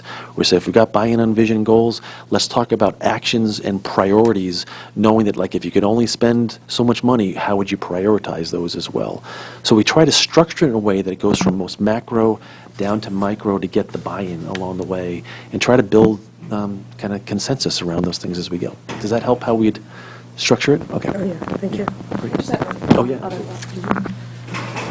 I tackle issues that are not always popular or at the forefront of people's minds, so I deal with this a lot, and I think the most important thing is sort of meeting people where they're at, and so it's not necessarily, you might not be able to go into a public meeting session and say, well, what's your goal for the community, or what's your vision of Littleton? It's about breaking it down into what's meaningful for them on a day-to-day basis. So, say they're struggling with employment issues. Well, why? What are the challenges? What resources haven't you had available to you that would help you on that front? Or maybe it's, thinking about housing options. Well, do you like where you live? What do you like about it? Or what don't you like? Do you choose to walk or bike around here? Why or why not? Really asking those specific targeted questions and how they impact them on a day-to-day basis is really how you start to frame some of those larger questions for them. And once you start in that conversation, that's going to lead to your goals and your visioning. And just making it fun along the way. I brought up the Greenfield one again here, because this is literally people voting on actions that are in the plan, having fun, talking to the departments who are actually going to implement that part of the plan, and understanding those priorities. So we'd want to structure it, yes, to ask those great questions, but giving them that feedback to say, like, oh, you're the department, let me talk about it. How's this really going to work? Like, how can we just make a top priority to move that part forward? Making it very tangible is what's key. Okay. Rich? So, what financial analysis tools and what field-proven economic models do you use to compare and contrast the risk, reward, and value propositions of town projects and programs put forward to achieve goals and fulfill vision? I'll take that one. You can go to the next slide. Sorry, I'm getting over a little cold here, so It's a little I'll try technical. to make it through. But so a couple things.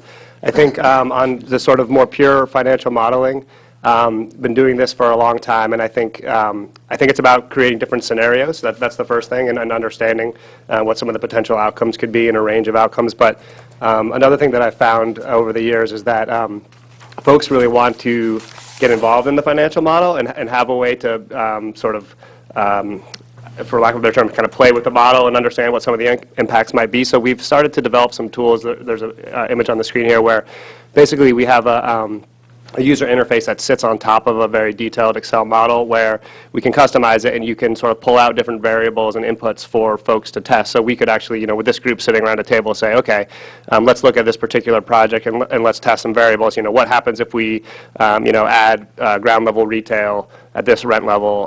What happens if we add, apartment units above at this rent level, this occupancy level? What do some of the impacts start to be? And you see the outputs kind of changing in real time.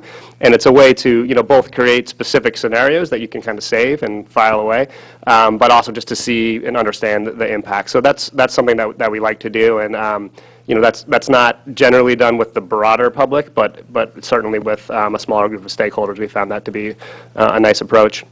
And then the other side of it is really digging into the fiscal impact of projects. I think if you're looking at it without really looking at the fiscal impact, you're not getting the full story. So that's another piece that we like to model and start to understand and sort of frame up the issues and understand what the impact could be to the town of different mixes of land uses or different project types. So that's another approach that we like to take. The one part I'd add to that is that I found in working with consultants that do a lot of economic modeling, what are the questions that you're trying to answer? Knowing really what you're trying to drive at the end of the day. Is it certain types of questions that you're looking to get to? And knowing that this is a master plan, that a lot of these recommendations might be at that 20,000-foot level there. What is it that you're trying to achieve? Is it balancing that you can implement a lot of these things? Is it about understanding when in time you want to put these things and invest those dollars over time? So those are the questions that we're asking that what you want to get out of that task. Right? Thank you. You've hit a little bit on participation by town officials, employees, residents for sure. But what I'm concerned with is the folks such as ourselves, other boards, committees in town, commissions, the town employees themselves. You've put together your proposal, and you know how much time you anticipate spending. How much time do you anticipate us spending in terms of man-hours? Okay. And I'm not asking, point something, but in general terms. That's right. I think, I put the list back up here again as a reminder about the key aspects of where I think we need to be involved. And some of these are simple things like getting access to the GIS data and transferring files to us and all of that stuff as well. I think I put another couple on the list here. If you have things like open space inventories, meeting with the public services and facilities departments in particular, having that face time with them to really understand that need, attendance at committee meetings, having access to the town website and getting postings on there, advertising these things. My experience in doing these is working with planners and planning boards, that it's usually probably 3 to 4 hours a week where we have a weekly conference call just to check in about what the status of the project is. Usually something comes up where there's some follow-up action that needs to happen as well. And then maybe a meeting, having a conference call with a different department or so forth. But that time frame depends on who you're actually talking about. Is it really just to support the project and the consultant team doing what they need to do, or does that time have to include things like boards and town departments and those things? Because that level of involvement will actually change dramatically during the life cycle of the project, where it might mean that I'm meeting with department heads 2 or 3 times to be able to really get out what you need in those public facilities. But that might be 3 or 4 hours of their time, and that's it, versus meeting with the planning folks and on a weekly basis and so forth, or the committee coming once a month. But I'm assuming the committee is more of a volunteer type of position. So the other thing I'd like to say is we would ask you that question too. Like if there are towns that we've worked with where they haven't had a lot of time, haven't had a lot of budget to be able to do it. Said, look, can you please help us in a good way drive the process, get the meeting minutes together, circulate it out to the committee, and take on those things? We'd ask you that question to be able to be helpful to you, but also to make sure that you're plugged in. Like, the worst thing that could happen is if we're trying to do too much and you're not in that role where you want to be, that creates a disconnect that we don't want to have happen there. So hopefully that helps answer how that would change over time. Yeah, I think the key piece is here is that we understand you're going to need to get resources from us, you're going to ask us what we want, you're going to need to get input from committees and those kind of things. How much legwork of the planning of this process do you think you're going to be relying on us? And I'm hearing not so much. Right. The big chunks will come in the front, where we're getting a lot of the data collected together, planning for 3 major events, because a fair amount of back and forth goes into the planning of those events, the venue and those things. When drafts come out of the baseline conditions, we're reviewing those baseline conditions to make sure that we're saying this is who you are in every single one of those elements. When the goals and the actions come out, and when the implementation chapters come out. Those are like the 3 big chunks of time. And I'm assuming that you're going to want to circulate that to many people to get the buy-in from the different departments. But it's really about that. May I add very quickly Yeah, sure. to that? Thank you. Just recently, or late last year, I finished a new master plan in Bedford, and not a dissimilar community. And we were very sensitive to the fact, and in Bedford they take it very seriously, the inter-board and committee liaison is an enormous additional burden on top of their prime duty as a selectman or planning board member or ZBA member. And we were very sensitive to that. And just to underscore what John said, I think being strategic at those points, the interview process right up front is very important. These individual interviews with department heads and other staff, it yields an enormous amount of information.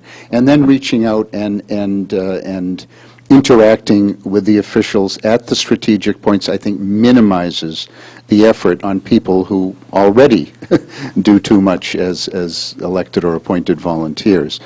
So I think it can work well without being excessively burdensome. You gave us a pretty good background of some of your successes and awards. And I'm going to ask you, list an instance, I'll try and spit it out here, an instance, there we go, where a client came away less than satisfied, and what you learned from it and how you've applied that learning process from that. Less than satisfied. Okay, well, that's a tough one, because it doesn't happen that often, which is good. I would say time is one thing that actually has come up, where we want to understand from you how to build momentum, keep momentum, and make sure that the process has the right amount of time to make things successful. Because I've seen it where things can be expedited because that's what you need to do, or sometimes where it needs to slow down and take longer because that's what a town needs to do. So sometimes I've seen it come up where, like, hey, this is taking too much time. Like, we really got to amp this up. Like, how can we make it go faster? Or sometimes it's been, we're doing this too fast. We really got to slow this stuff down. And that's actually very unique to each community, and how the committees are set up and what the appetite is for the community to be involved and so forth. So it's actually pretty common that getting the sensitivity to the timing aspect really becomes important, especially around the holidays and about breaks and summertime as well, which we really try hard to plan for. But I've seen things where they say, like, you know what, we're going too fast. We really got to slow down. We talk about driving the process in a good way. Sometimes that could have a negative result where people feel rushed. Nobody wants to feel rushed during this process. And on the opposite side, sometimes if you take things too slow, you're like, you know what, we need to get more turnaround. We got to get that momentum going. And that's probably the most common thing that I see come up. So I think in our proposal, we said this might be a 10 to 12 month long process. That's our best guess at what we think it usually takes. But if you come back and say, look, you know what, it's going to take us 16 months. Or, you know what, to build momentum, let's do it in 9. I mean, we've done it many different ways. That's probably the biggest one that's come up to me. I'm not sure if any other team members have another. The only other thing I would add is just where I've personally run into challenges is just making sure you keep the line of communication open about expectations for what we're accomplishing. I think the danger comes if if we're over-promising at any point, and we need to keep expectations real about what we're trying to accomplish, not be too ambitious in terms of what Jeffrey was saying, in terms of time frame, and make sure that we're balancing that throughout the process, so that we're delivering on time and on budget and really meeting your needs. And if that means, things get adjusted as we go through the process, if we realize, hey, we hadn't thought about this in the proposal, but this would be a really great framework, that we're flexible on that front. So I think just the communication at each stage of the process is really critical, because when that breaks down, that's when you have problems. Just add one quick thing. In my experience, most of the kind of failures are very kind of silent failures, in that the plan doesn't end up being used. And unfortunately, I think it happens more than we all would care to admit, and I think it's on everybody. It's on the client side, it's on our side, and so I think it's really about early on saying, okay, this is what we think implementation and a successful implementation looks like, and all agreeing to what that means. One very quick example, and this goes back quite a few years, but this was one of the larger cities in Maine, and the process went beautifully and was well run. We didn't have all the technological tools then, but in the end, it didn't go very well because the participation process would not end. It kept going on and on and on and on, and that weakened the plan, and eventually the prime consultant, on whose team I was, had to draw it to a halt. I mean, the job couldn't go on forever, and the town just really kept wanting to prolong the process. I think it's incumbent upon the consultant as well as the town to manage it and have defined endpoints. So that's one example that wasn't optimal. Thank you. If I just might add the implementation part, because we see that as the most critical part of this, because John maybe reminded me of that. We now like to put our implementation chapter in a spreadsheet, have it cross-cutting so far as you can search different tools, time frames, actions, champions, and those things. That has to be a living document for you for it to be a real tool there. So making sure you don't have that fade out and the project not be able to get implemented at the end. So we've done a lot of focus on that type of deliverable. I did have a quick question on the implementation plan regarding that, because your schedule had it shown as shown at the tail end. Yep. And so this, concern I might have as to that is you're not thinking about implementation during the development of the process because it's written at the end. It's not. Yep. So, can you comment on that? That's not an afterthought. Yeah. So we actually it wasn't meant to come across that way, because we actually think about implementation from day one, from the community immersion day where we're traveling around, having all those department head conversations. We're thinking about, okay, what's working, what's not working, how do we structure the plan to be able to do this, and thinking about how we're going to set up the plan to be cross-referencing. And we don't think about these chapters as being independent chapters. How are they all cross-referenced to make sure it's workable? We'll also be thinking about, as we go, filling out. If you look at the back couple pages of that whole document, there's probably 20 pages on that implementation matrix. How are we filling that in? Who are the champions as we're interviewing people that, okay, that person's going to be leading this effort as we go through. I've got to make sure I circle back with them because they're going to be taking on that action item and making sure that when I give them a draft that they already know that that's what they're getting in that process. So we're constantly thinking about that. The actual drafting of that, we learn for months about what's going to go into it. We actually put it into that matrix at the end there, but we're constantly thinking about it along the way. All right, I'm going to stop you there, please. Anything else? I'm good, yeah. Thank you. If we forget everything but one thing, Yep. as to what you told us this evening, what would you like that one thing to be? That we would love to work with you. This is stuff that we love doing, and we love bringing it together to make it a plan that's for you, not about us. We want to be those facilitators to make you successful. All right, thank you. Okay, process going forward. Next week, we will get together, and we'll discuss what we've learned this evening from the various teams, and we'll look to rank order at that point. We'll go forward with a recommendation to our planning board. The planning board meets in a public meeting on the 14th of January. We will present at that point. From there, the planning board will make a decision as to who to actually contract with and begin that negotiation process with you all. Following the award of a contract, we will invite all the participants to a debrief, if you so wish to participate in such, and we'll offer what we thought were the strengths and weaknesses, and that's how we'll go forward at this point. Okay? Thank you very All right, much. thank you very much. I appreciate you folks coming out tonight. I just wanted to add very briefly, I'm very local. I've lived within 7 or 8 minutes of town hall for about 25 years and deeper roots than that. I shop in Littleton and I know the town well and would really look forward to having this assignment. Thank you, Glenn. Thank you. Appreciate it. Okay, thank you all. Thank you, Mark.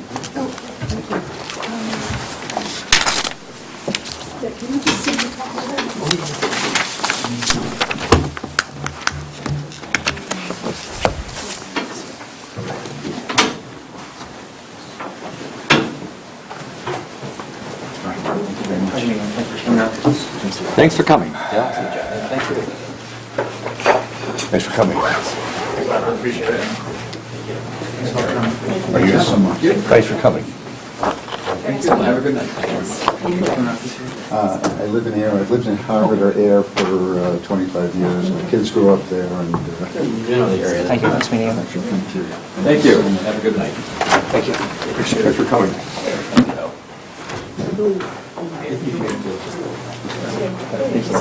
Thanks very much.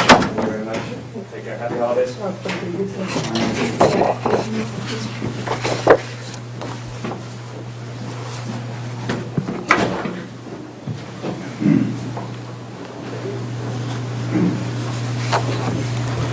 Michael. Hey, how you doing? Good.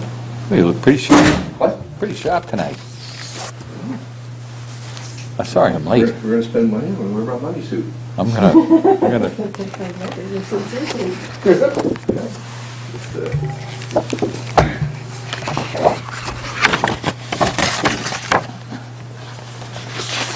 Did I miss anything early? In the brief- No, Judy had just started introducing their group. In the briefing, though, before? Oh, hey.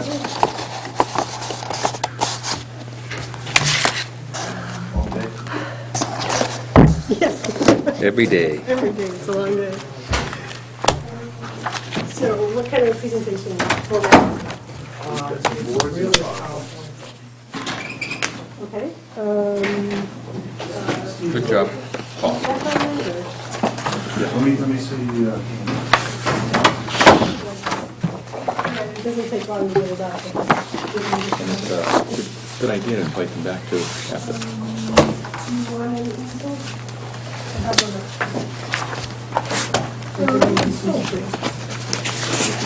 Really,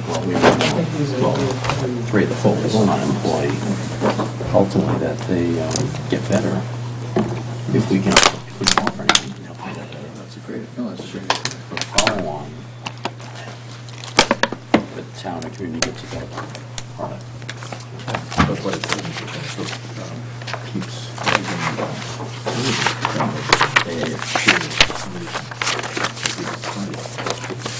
Three are. It's a great idea.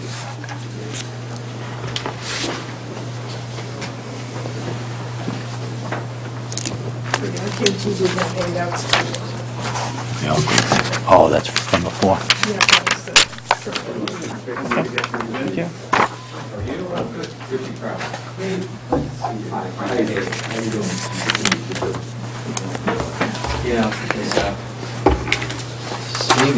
Hi. Hi, nice to meet you. I think I'll go ahead and use my own, yeah. Perfect. That's okay. Absolutely.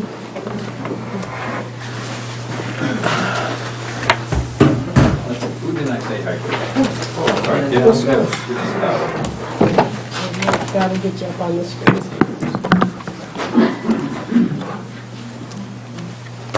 Hi. Hi, nice to meet you. Nice to see you again. How are you? Good to see you again. Nice to see you. Gary, nice to meet you. How are you? Absolutely. Yes. Eric Atkin from International. Mike Snell. Nice to meet you. Oh, hi. Good to see you again. Good to see you. Hi, Frank Mahady. Nice to Okay, meet you. nice to meet you, Frank. Frank Mahady. Mike Snell. Nice to meet you. Frank, hi. Gary, nice to meet you.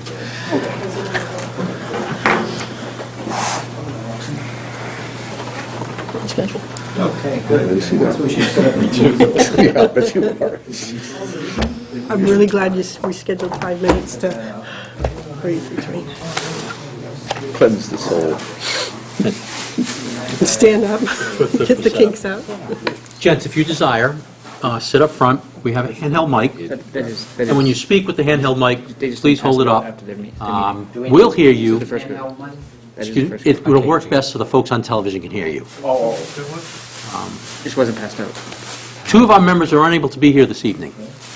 They are going to view this on film, though, so they'll see what the questions were, and they participated in the formulation of the questions, and then be able to hear your responses. That way they can provide substantive input to our deliberations as we go forward in choosing one of your fine vendors for us. So the way we'll work this tonight, please, is 10 minutes or so for you to present what it is you wish to present to persuade us, and then we'll offer about 40 minutes of questions and answer, and then following that, a 5-minute wrap-up. Cecil, it's yours. Thank you very much. We're just going to put this on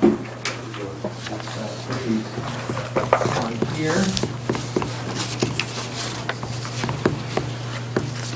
One on top and one on the bottom. That's perfect. Well, thank you very much. I'm going to first hand out an agenda that introduces who's here with me this evening, part of the team, the key team members that are here.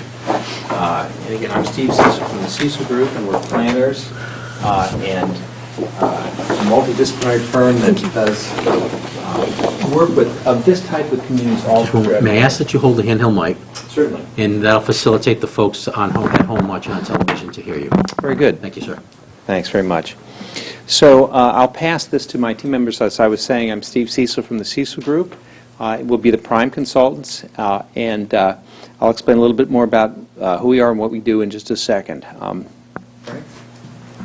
Frank Mahady, Principal of FXM Associates, Economic Development Consultants, Real Estate. Bill Scully with Green International Affiliates. We're on board for the transportation, circulation, and infrastructure. Eric Gatkins, Green International Affiliates, on board with the transportation as well. Great. So we're going to make a presentation, and I guess you can see this on the side, we're going to walk through an agenda where we talk a little bit about our take on master planning, our take on Littleton, and some of our thoughts about what keys are to a successful process. But we understand that this is going to be a relationship in which we're going to listen and learn quite a bit too. We've studied and thought about this ahead of time, but we're looking forward to the majority of the time being conversations with you, as it will be throughout the entire planning process. That's what this is all about. So in thinking about the plan for Littleton, there are certain aspects of this that are very important. Now, if I set this down, will it be able to be heard, or should I hold it? Not very well? Okay, thanks. The key ideas that we use to assemble a plan is thinking about how this needs to be an inclusive process, that the town members, the stakeholders in the future of Littleton need to be involved, that we all have to have sound information and evaluations. Good decisions are made on good information, and that's what our team is here to provide. Part of what we're about is establishing an updated vision for the future of the town, updated from what it had been, taking into account the conditions today. But we're looking for a pragmatic plan that can be accomplished. We recognize, however, Littleton's not a typical town in many ways, and that will require some innovative thinking about how you can maintain the things that you value the most and invite the kinds of changes that will be very beneficial. But in the end, we will be successful when we all set the stage for action. This is a key commitment that the firm has and our team has. The Cecil Group is a multidisciplinary planning and design firm. We're multidisciplinary in that the people in our firm have two or three different backgrounds in a way. I'm an architect and a landscape architect who spent most of my career actually doing the planning of putting all of the pieces together. We have prepared comprehensive plans for towns, but I think it's very important to understand that our planning includes open space and recreation, preservation. This is an incredibly historic town and has historic landscapes, sustainability for environments. We do a lot of work with town centers, and town center and what it could be is an important idea here. And we work with regulatory tools that are interesting and helpful to communities today. But all of this is pulled together with a community engagement process and skills that we bring. This is our project manager, Allison LaFleur, who could not be here today. She's on her honeymoon. And I didn't even think about asking if she would reschedule, but well, I value her very much. But what we did, what we did was to think a little bit about what she might say if she were here. And the key idea of this, it's not coming through, unfortunately, with the system. But what Allison is saying to us is that she is really sorry that she can't be here and that she's on her honeymoon and that she's going to be personally involved in the project in every step of the way. And she has a background as a community planner. She's been in Chelmsford prior in the public sector side, sort of on your side of the table, prior to joining the Cecil Group. We can watch her at home tonight.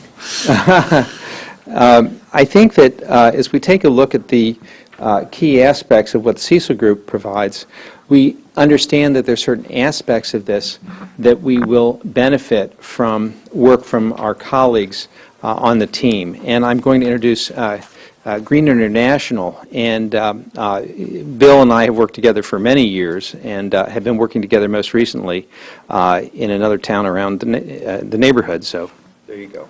Thank you, Steve. Just quickly, for those not familiar with Green International, we are a civil and structural full engineering company located just over the border on 110 in Westford. We have, as part of our services, we provide transportation planning as well as infrastructure engineering. And as Steve mentioned, in fact, this whole team finished up a project down in Ashland on the Complete Streets project on 126.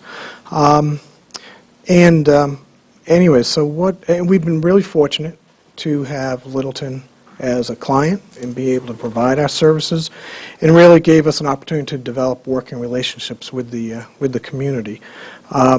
Green and myself were also active members and sponsors on the 495 partnership, and as well in the town is as well. So what that has done is enabled us to stay up on all the regional issues, critical issues affecting transportation and infrastructure. I see the town manager there quite regularly, and we end up talking about many of the issues that face Littleton, or such as the IBM, and making sure you can accommodate and help them in their recruitment process by having them be able to take the train up to Littleton and connect. Complete Streets. A couple of years ago, the town put a policy together, and it was actually rated the #1 policy in the country. I think it was in 2014. It was put together, or you got assistance from MAPC, but I think even in that whole development, they suggested, well, you should have your engineer, Green International, go out and start to see how complete are the streets and where can you start to set some priorities.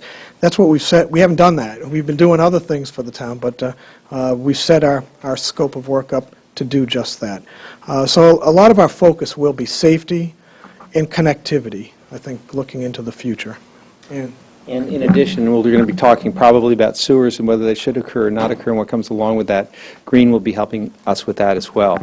Frank Mahady is our economist, and there are several aspects of this that are going to be essential.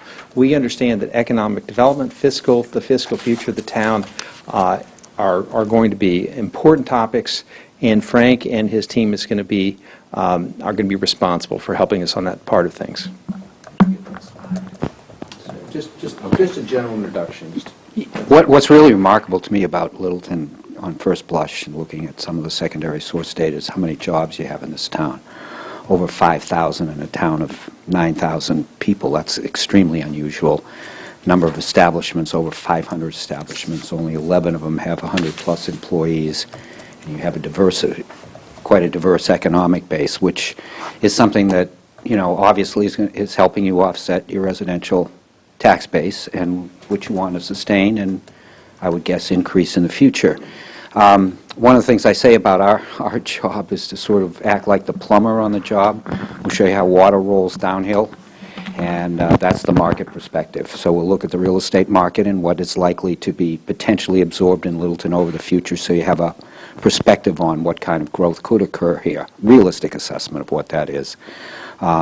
What's the trade-offs between different types of growth and the net fiscal effects to the town. Obviously want uses that are fiscally positive rather than negative. So that's what we will be championing in the course of the project. And I've been doing this for 45 years. My staff all has over 30 years experience, done a lot of master planning work. We're very familiar with the 495 corridor. We did an award-winning economic development strategy for Marlborough with the Cecil Group. So we know the area pretty well. Great. And we'll be looking forward to exploring some of those topics as we get into the questions and answers, because the key issues, and it's actually on that agenda, include this. So we thought about the fact that planning, a comprehensive plan, a master plan, needs to look at the opportunities for the future. And the opportunities have to do with how do you take advantage of what is a wonderful community character, some of the rural characteristics, some of the historic qualities, the open space, and a place that has a look and feel that people love, and that's clear in talking to people who are from Littleton and involved in it. Development is a real opportunity. You are extremely well located. You are going to have choices. Transportation provides those choices for you, and transit and what it can bring are great opportunities. The notion of a civic identity, where is the heart of Littleton? What are the pieces that make it together in the town center, but just the civic life of the town, are all topics and opportunities that we will be focusing on. But as a green town in important ways, sustainable but just green, the environment and open space are all opportunities. Now, as we take a look at the challenges for the future, you'll notice that none of those things changed. Because, in fact, the community character, as new development occurs, that can erode or go in directions that people don't want to see happen. And planning can help set that. Development is good up to a point, but there's a point at which people are competing for the same space on streets, or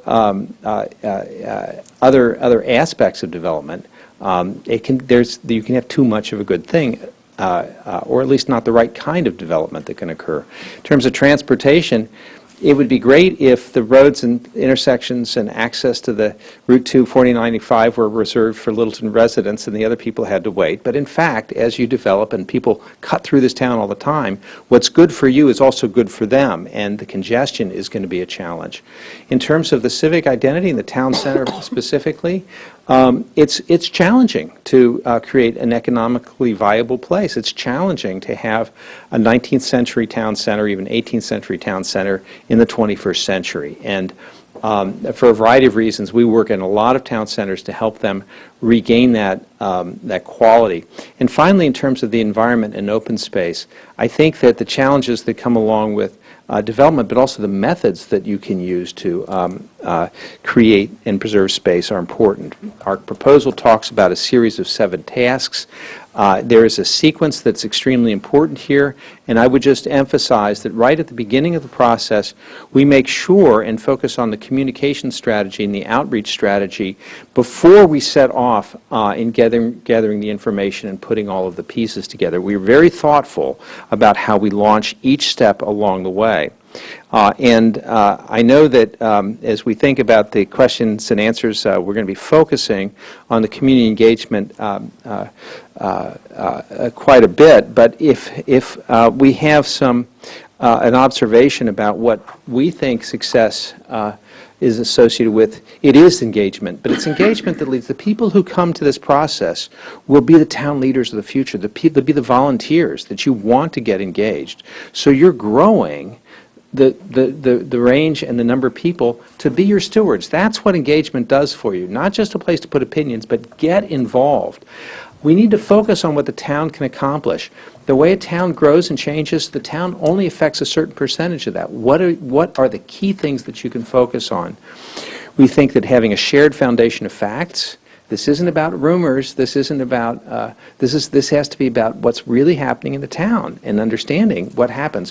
What really are the impacts, potentially, of sewer? Let's agree on that and then decide how decisions should be made. And finally, the action plan has to be manageable and accomplishable within the resources that you have and absolutely clear. And we do a kind of a step-by-step process that you can measure and monitor over time. So those are the keys to success. With that, I've concluded the comments that we wanted to make, and I'm looking forward to the next part of the discussion. We've tried to leave as much time as we can, but we left on the agenda there, the front page there, the list that came along with the notice about the meeting tonight, just to remind ourselves about the kinds of things that we hope to talk about. Thanks. Sure. Will those of you here tonight be on the team that works on the Littleton Master Plan? Absolutely. Absolutely. And with Allison, too. But, And what other team members would you expect?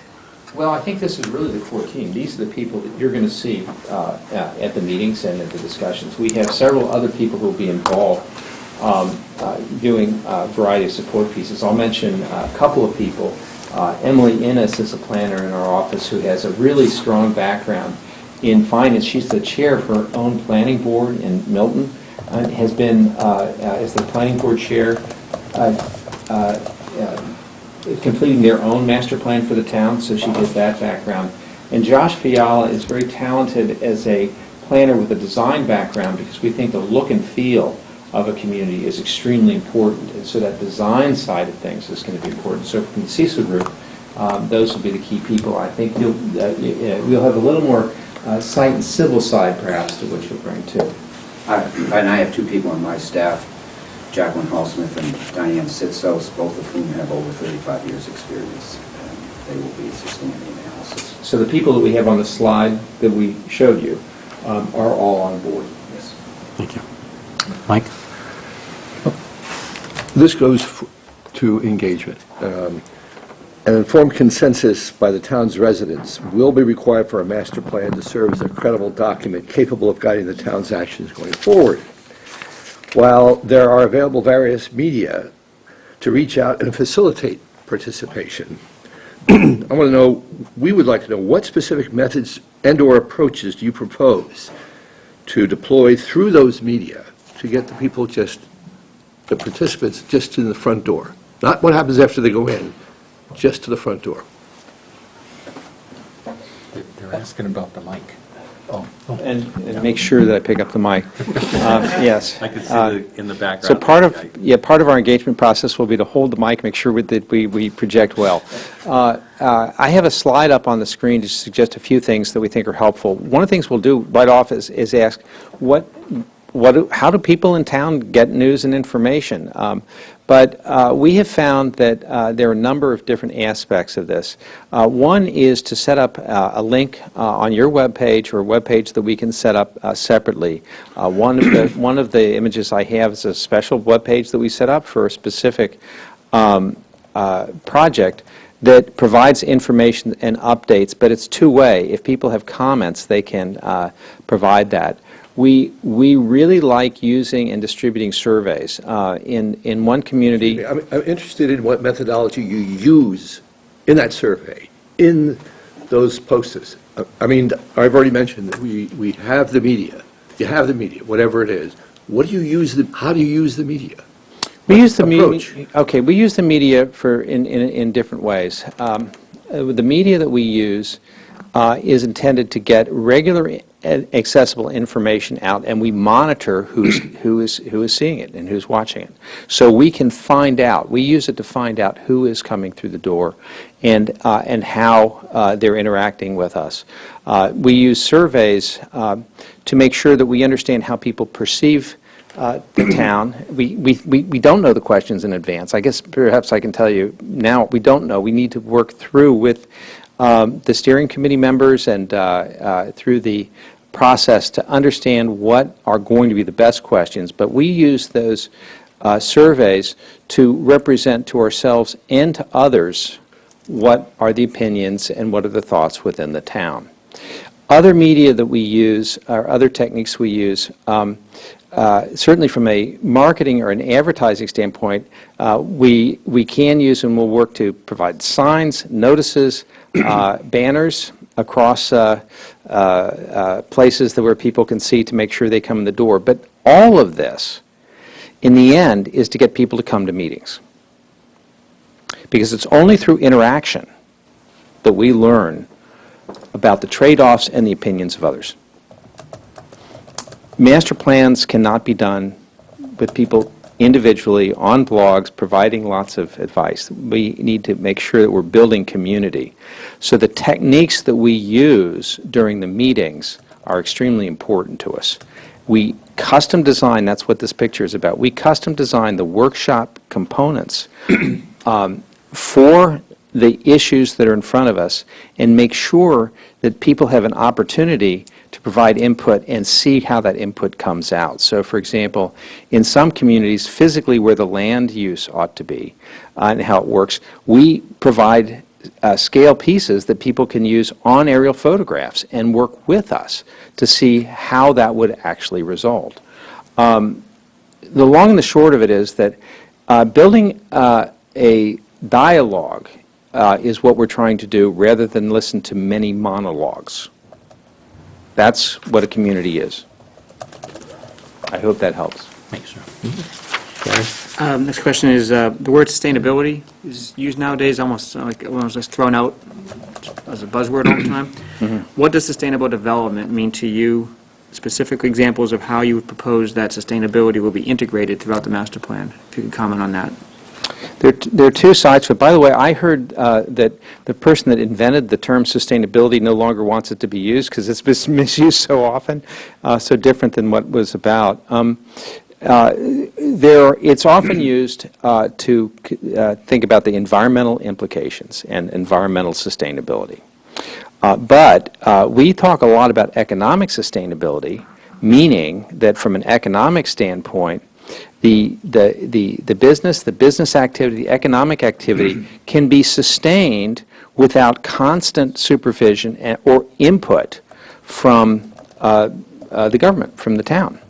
So if you were going to, for example, encourage people to come in and provide for infrastructure to support a development, we want to make sure that infrastructure is going to stay in place and be supported without ongoing cost to the town. That's what sustainable economic development, and it can be sustained through recessions because of the business cycles will occur in the future, and you want to have a mixture of uses so that you can flexibly adapt. That was one of the huge issues in Marlborough. So that's, why don't you speak that a little bit? I'll get back to the economics. Yeah, I can remember in Marlborough, someone asked one of my staff who called them, she wouldn't talk to her until we established our sustainability bandwidth. How's that for jingoism? From an economic standpoint, you've got IBM occupying a building now that was once occupied by somebody else. So obviously the kind of infrastructure you have, building infrastructure that can outlast a particular user over the long term, because we don't know where IBM will be 50 years from now, and neither do you, is helpful.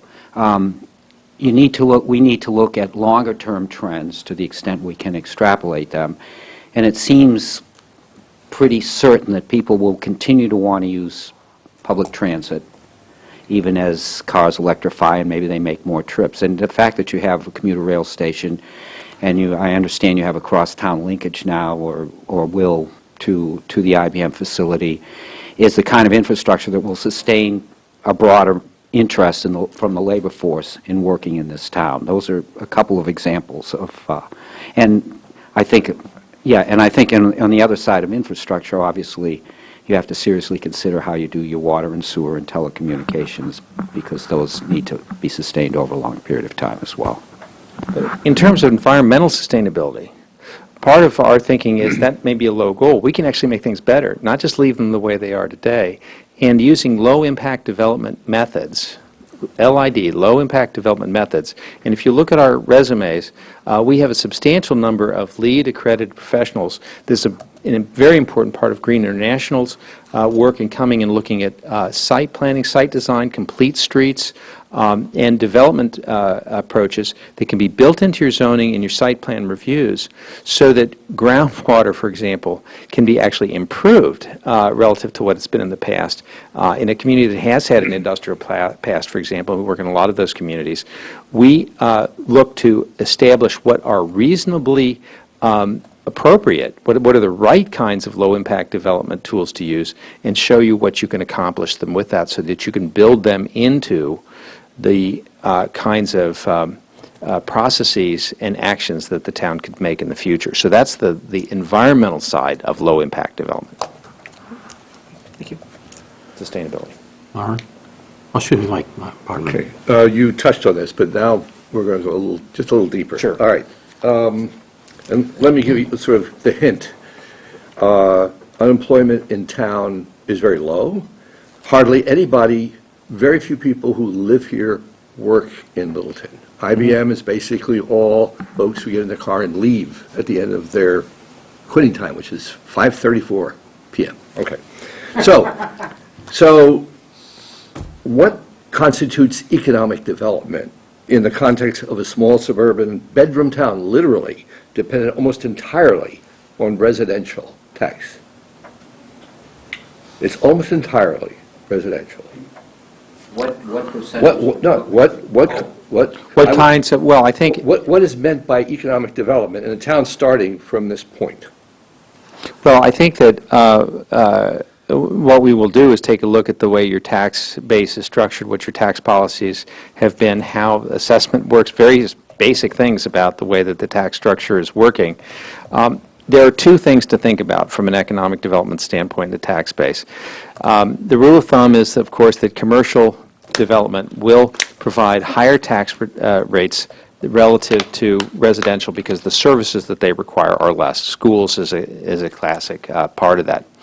And so one of the things, and that was one of the key things that we studied in Marlborough, is how much development would need to happen in order to stabilize long-term the fiscal health of the community and set what that number would be. The community can decide whether it wishes to absorb that.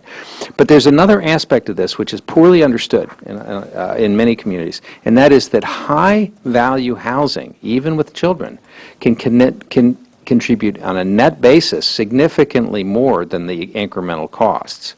So when you look at housing and the way the housing market is structured, there are aspects of housing, levels of housing that will be positive fiscal impact, and we can find that point so that as you look at your zoning and you think about where things are happening, who's going to live here in the future and how your house values are going to work, you can manage that part of your tax base as well.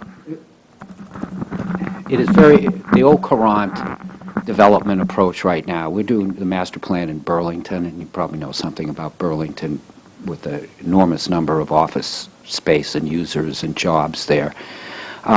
Virtually all the developers in Burlington, is a handful of people who are responsible for that development over the years, say that the future for them is to locate residential near the office park because people want to live near where they work. And right now you may have an imbalance where the people who live in Littleton aren't working here, but over time I would expect that would change. And I think that the kind of housing that Steve was talking about, and we've seen this in many places, if you target, there's a pent-up demand for rental housing right now, and has been for a number of years. And we've seen developers do this, and our own market studies have shown it. If you target young professionals, people under age 35, and empty nesters, people who are my age or leaving their single-family homes, you'd be surprised how many of them already live in town. And that kind of rental housing is enormously fiscally positive because neither of those two cohorts have many school-age kids. So you have very little impact on the education system. In terms of the current tax base that you have, I don't know what percentage of your assessed value in taxes is paid by your current commercial tax base, but with that number of jobs and firms, I've got to guess it's not inconsequential. And it is inconsequential?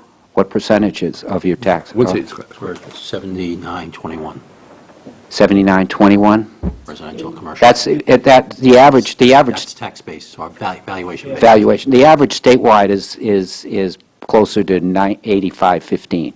But I can see your point. So you obviously want to encourage some more commercial development for the possibility that it's going to be net fiscally positive. We just did a huge assessment. I don't know if you can show that slide on the L-star. This speaks also the next one. No, the next one, the fiscal the fiscal impact one. This is very hard to read on the right. But this is a fiscal impact assessment we just did for L-Star on the major development at Southfield, South Weymouth Naval Air Station, showing the attribution of revenues and costs based on the commercial uses. We did a similar one for the residential uses. And I think as sort of a baseline, we can do that for what you have and say these types of uses and these values are fiscally positive, and maybe these are the things you should go after in the future. Yeah. But I think, we don't know what the right answer is. We would assume that some people think maybe we should have more commercial, other people do not want that. There are other impacts. Our job is to show you what the choices are and how you can manage it. That's really the point we want to make. Thank you.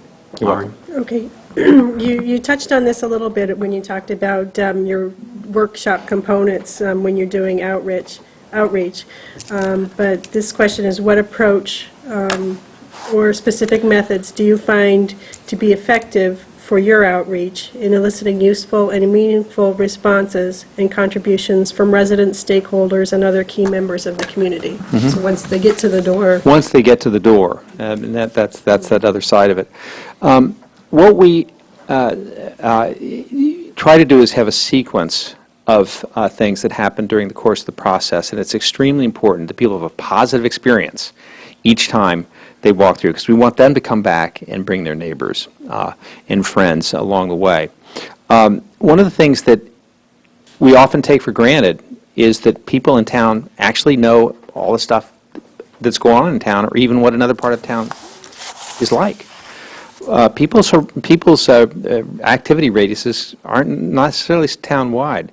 So the first steps that we do is to actually acquaint all of ourselves and have people talk to us and show us, literally on maps, what Littleton is and where it is and what's good and what's bad from their perspective.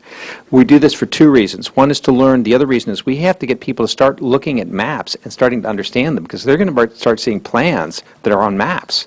And we want them to be understanding what their neighbors are thinking about. Then we really think it's important, as the plan starts to develop, to bring choices to the table. You are in a position to manage your future, but that means you have choices. There are communities that have fewer choices than you do because of your location and the many assets that you have. So what we try to do in the subsequent workshops is talk about what choices are out there and ask people about the trade-offs, because this is the biggest thing for people to understand. Let's take commercial development. If you have more commercial development, taxes are better, traffic's busier. How do you find that balance? Because people have to appreciate the fact that the plan that emerges is a trade-off. There isn't a single answer there. We have to find, it's a balancing process. And I think as we move through to the final process then, what we try to do is make sure that we are listening, because and one of the things, it's a very simple thing, but we really avoid meetings with a long presentation and then questions and answers. We break down into groups. We talk to people on an individual, smaller scale basis. We bring a whole team of people to our meetings.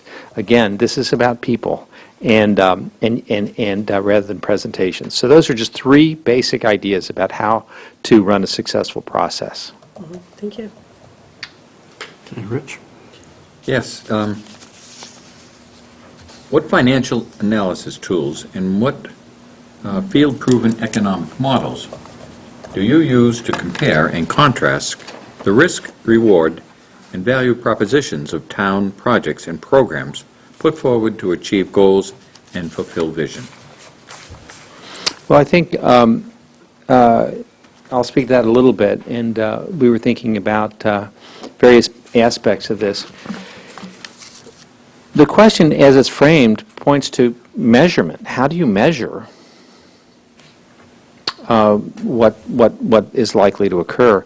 And we use, in fact, both the Cecil Group and FXM do fiscal impact evaluations of projects on an individual basis and on a townwide basis. We also do, by the way, the same modeling we've begun to apply to town municipal facilities.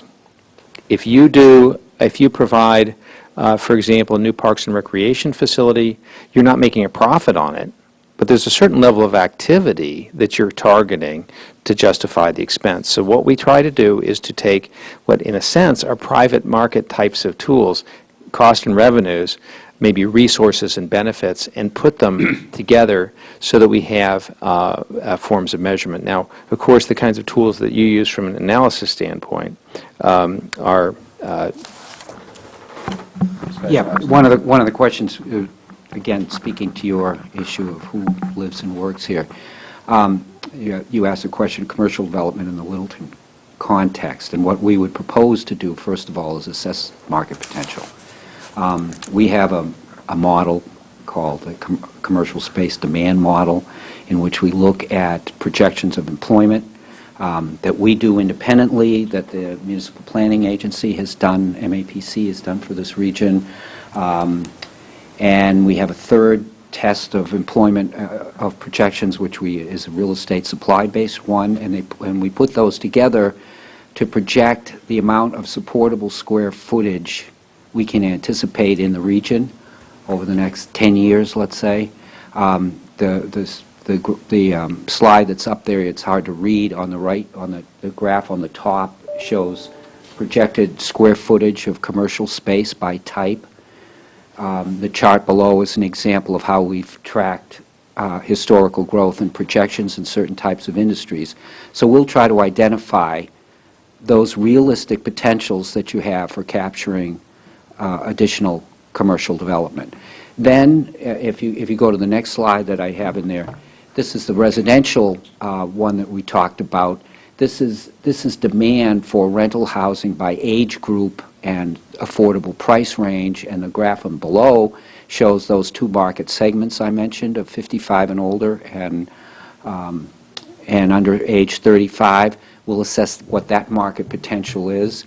And then the third leg of the stool is the fiscal impact assessment, where if you put the third slide that was up there before, we use a proportional valuation method, which says we allocate costs to the municipality based on the relative value of each type of use. Commercial, for example, if it's 21%, the proportional valuation method, which is okay, is a first order approximation, would say that 21% of the costs reasonably would be allocated to commercial. So then we'll divide that by the number of employees. You get a per employee cost of municipal service, and we would apply that to projected types of jobs. And we shade it by the types of uses. Retail is a little more impactful than office or wholesale distribution would be.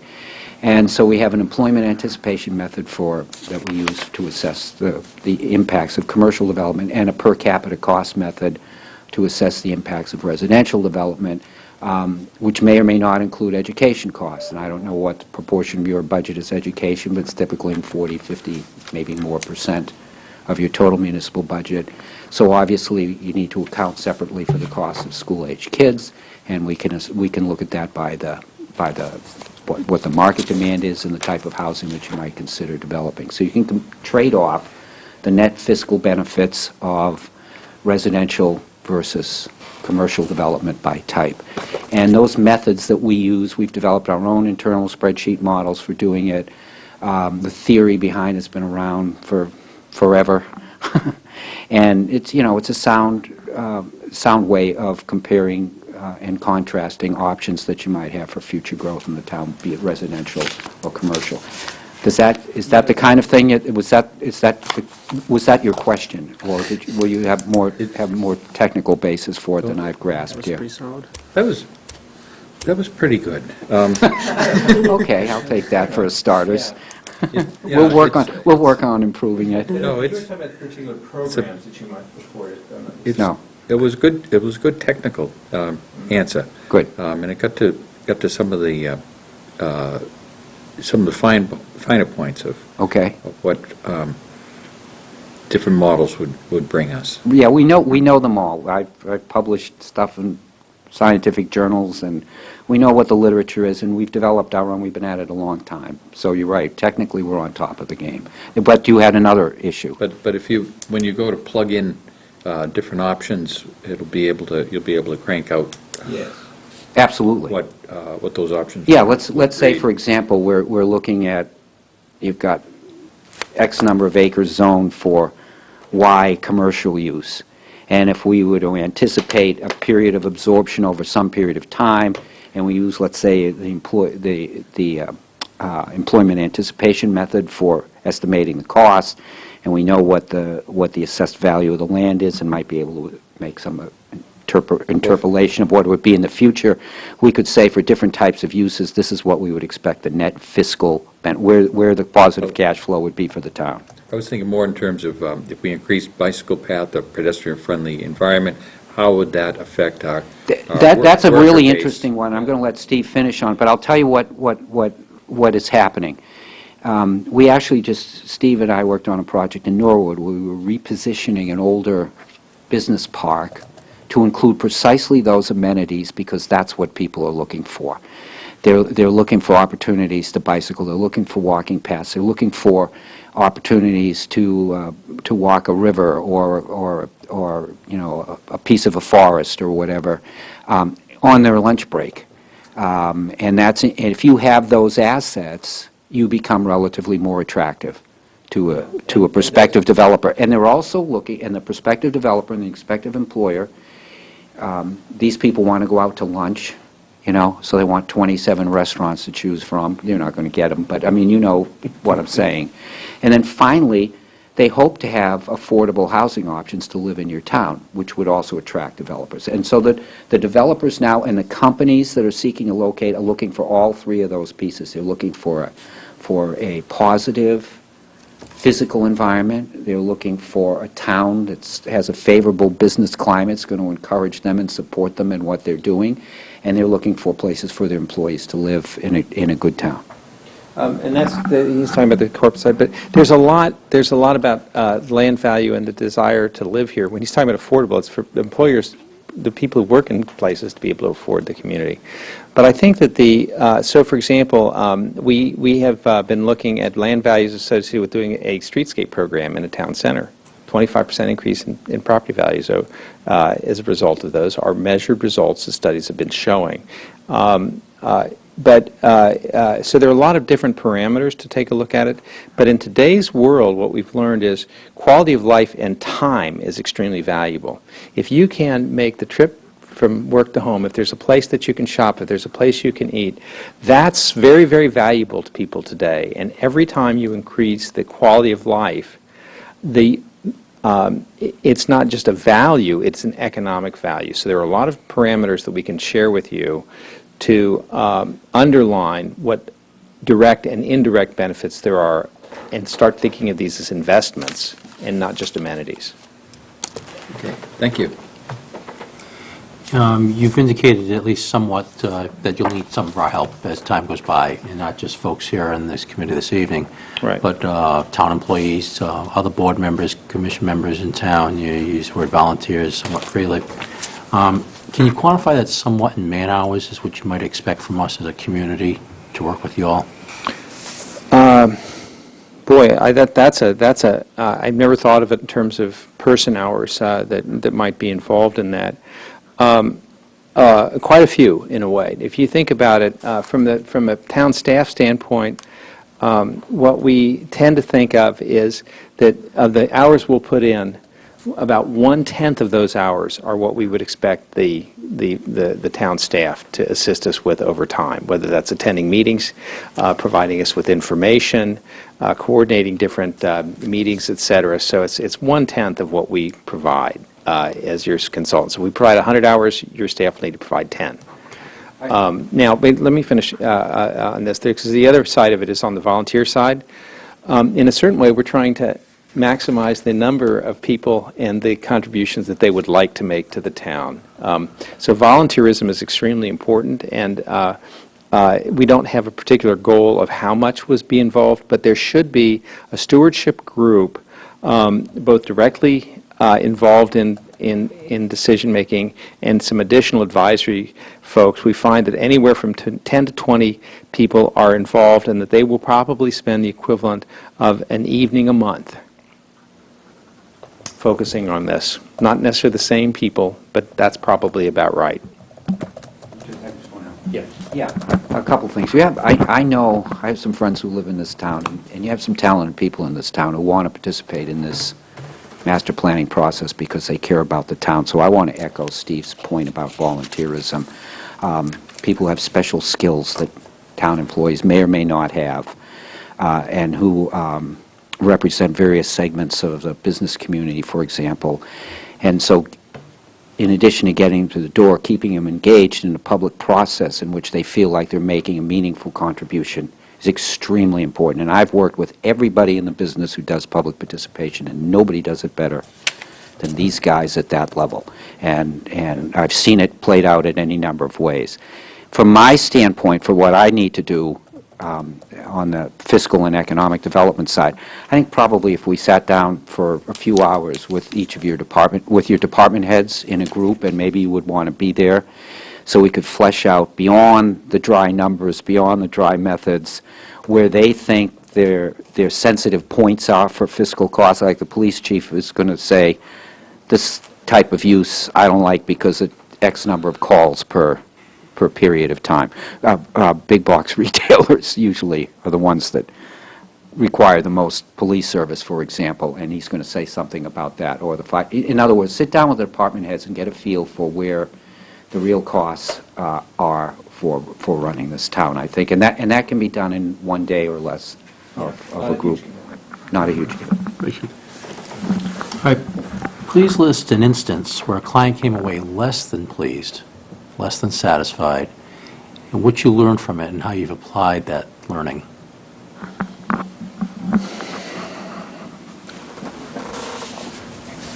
Well, I think less than satisfied. I think that we have any number of circumstances, I guess, but there are a lot of people involved. One of the things that's the biggest challenge is when we have, there are often differences within a community, opinions, and they are really tightly held. When our recommendations don't follow the closely held opinion of a segment of a committee, and we try to be as objective as we possibly can and find that balance. But if you're making a decision about what your policies will be about sewering, for example, there are going to be some aspects of the people who are involved, one way or the other, who are likely to be less than satisfied. So I would have to say, in planning of this type, we almost are certain that there is some segment of the population that will not be fully satisfied because it doesn't meet their particular need.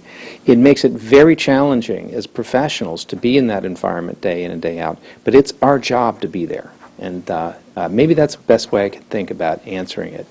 I've got one really quick anecdote that I'll give you that you'll find amusing. I won't name the town, but we did a look at what would be the idealized repositioning of a former mental hospital in a community, and one of the selectmen had convinced the town and everybody else that assisted living was not a housing unit, it was a bed unit. So I stupidly, in a public meeting, said, no, they're all housing units. What matters is the net fiscal impact. Well, that wasn't good enough. And he excoriated me in the press the next day. Our recommendation was exactly correct, but it took him 2 years to get to that point because I stupidly wasn't flexible enough to say, okay, I'll call them bed units. So I've learned to be more flexible. Okay. Yeah. Anything else, folks? I'm good. Derek? Just a quick one maybe, because I was looking at your past experience, and a lot of the communities you've worked with are larger, have a different type of issues and challenges. I mean, Northampton might be relevant, but the other ones, like Burlington and Marlborough, they just have a more industrial base, or they have a bigger commercial markets and stuff. And what do you think you can apply meet with our needs and requirements? Because it is a different type of community than some of the other ones you worked with. Well, we work in communities of a full range of sizes. We mention those because they're particular topics. The balance between residential and development is a topic there. Clarksburg is the smallest community we've worked in. I don't know if you know where Clarksburg is. It's in the upper left-hand corner. It's just tiny. We've worked in Lebanon, Connecticut, which is it's actually an agricultural town. I don't know if you've ever been there.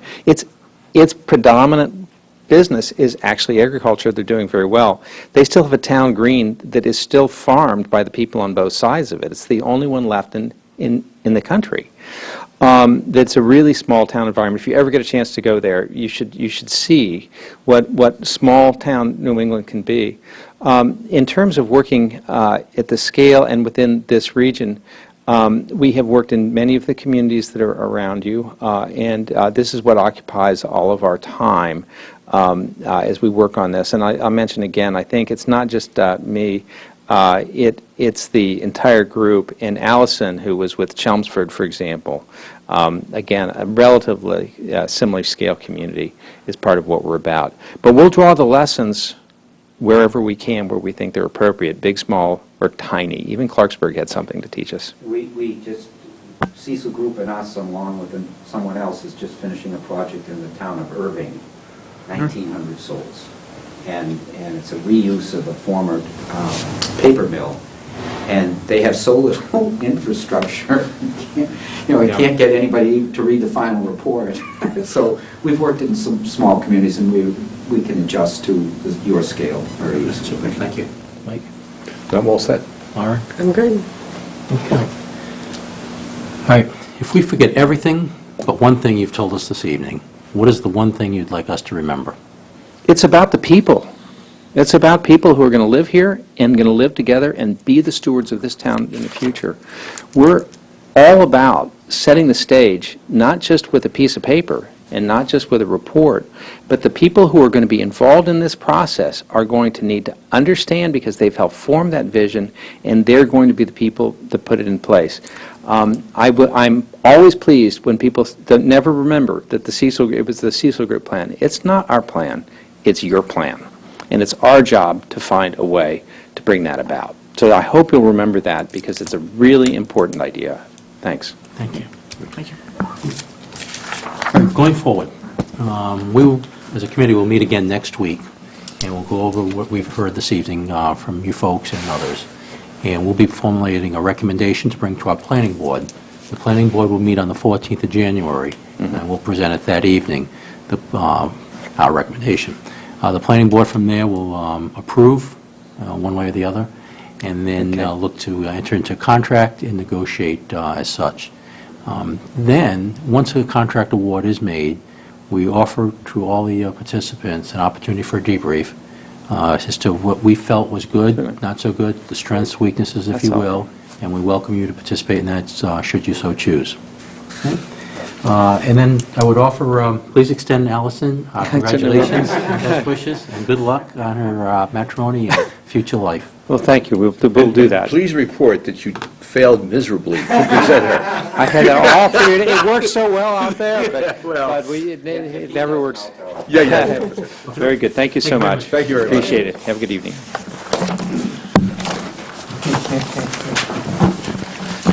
Oh, well. Technology always plays that. Thank you very much. Appreciate it. Thank you. Good to see you. Thanks very much. Thank you very much.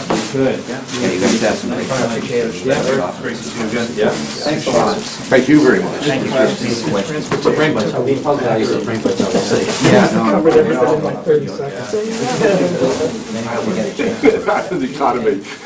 So, Yeah, your picture, I mean, you're kind of connected. You're You're an incredible. Thank you.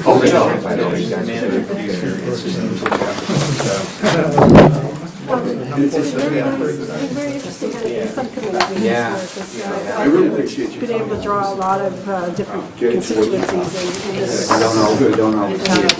It's a factor, but while the infrastructure's already there, so it's it's in the palate. It's in the palate. I'll be checking my emails. I'm never too far away, so. Thanks, Mike. Happy holidays. Thank you. There you go. Well, you know, For me, it's 2000. Mike, Gary. It's a long time. And Mike, Gary. I think that what you want to do that time.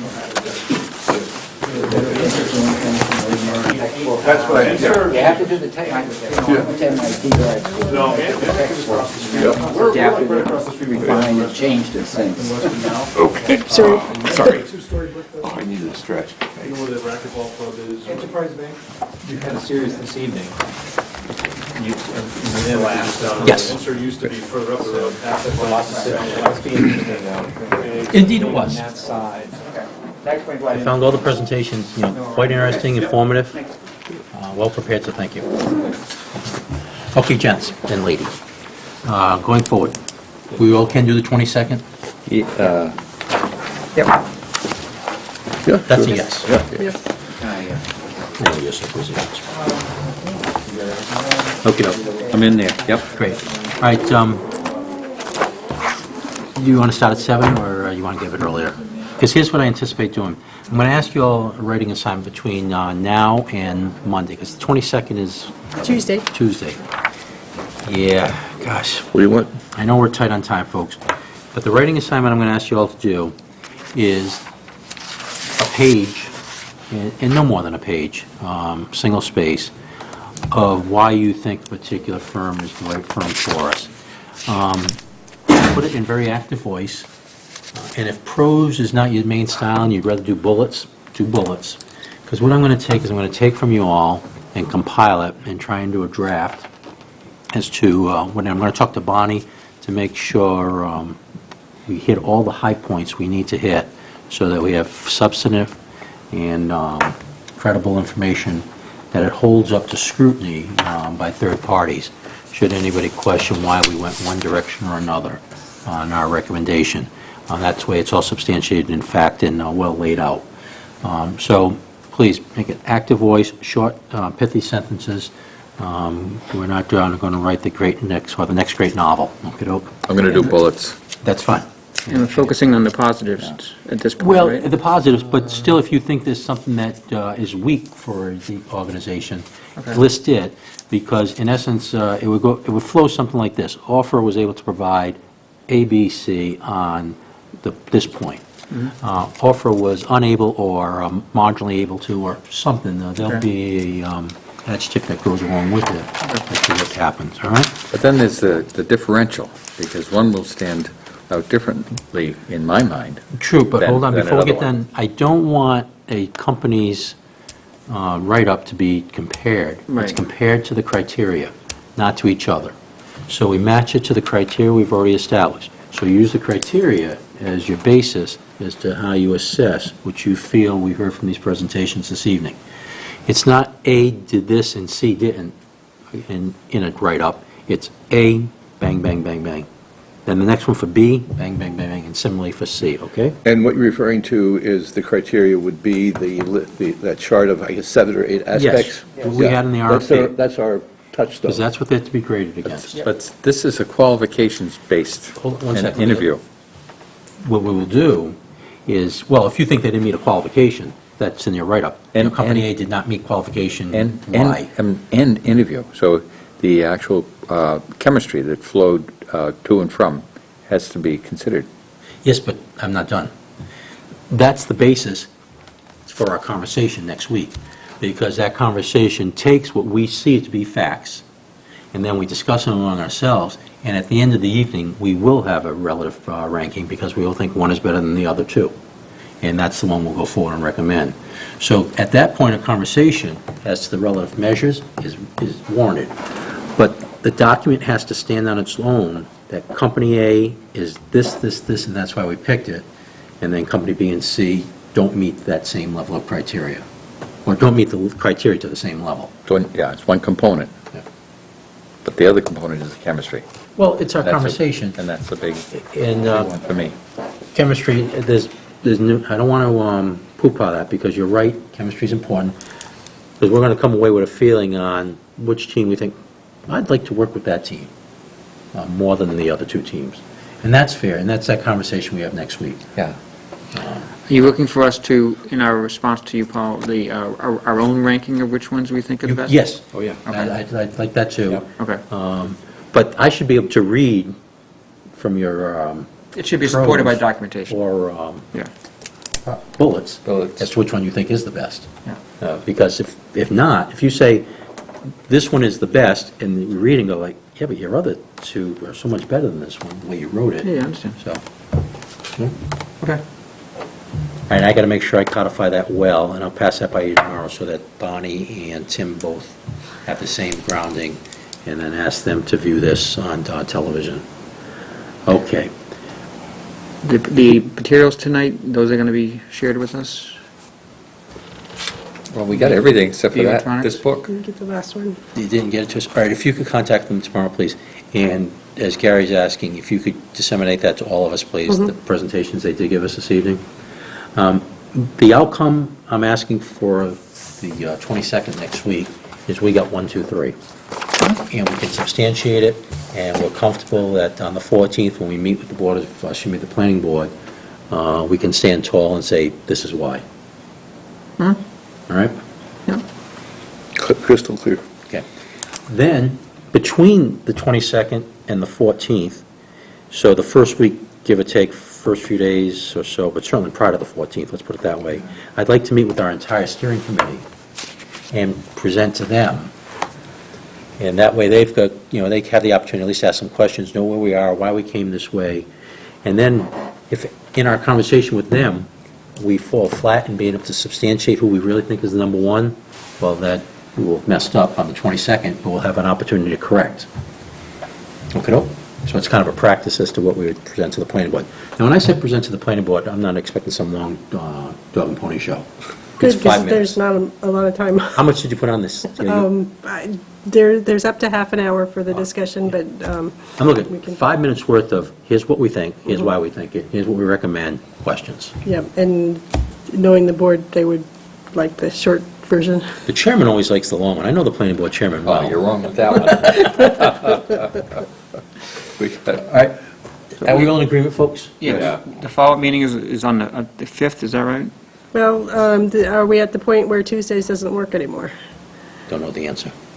Tuesdays still work for me. I don't know that it doesn't.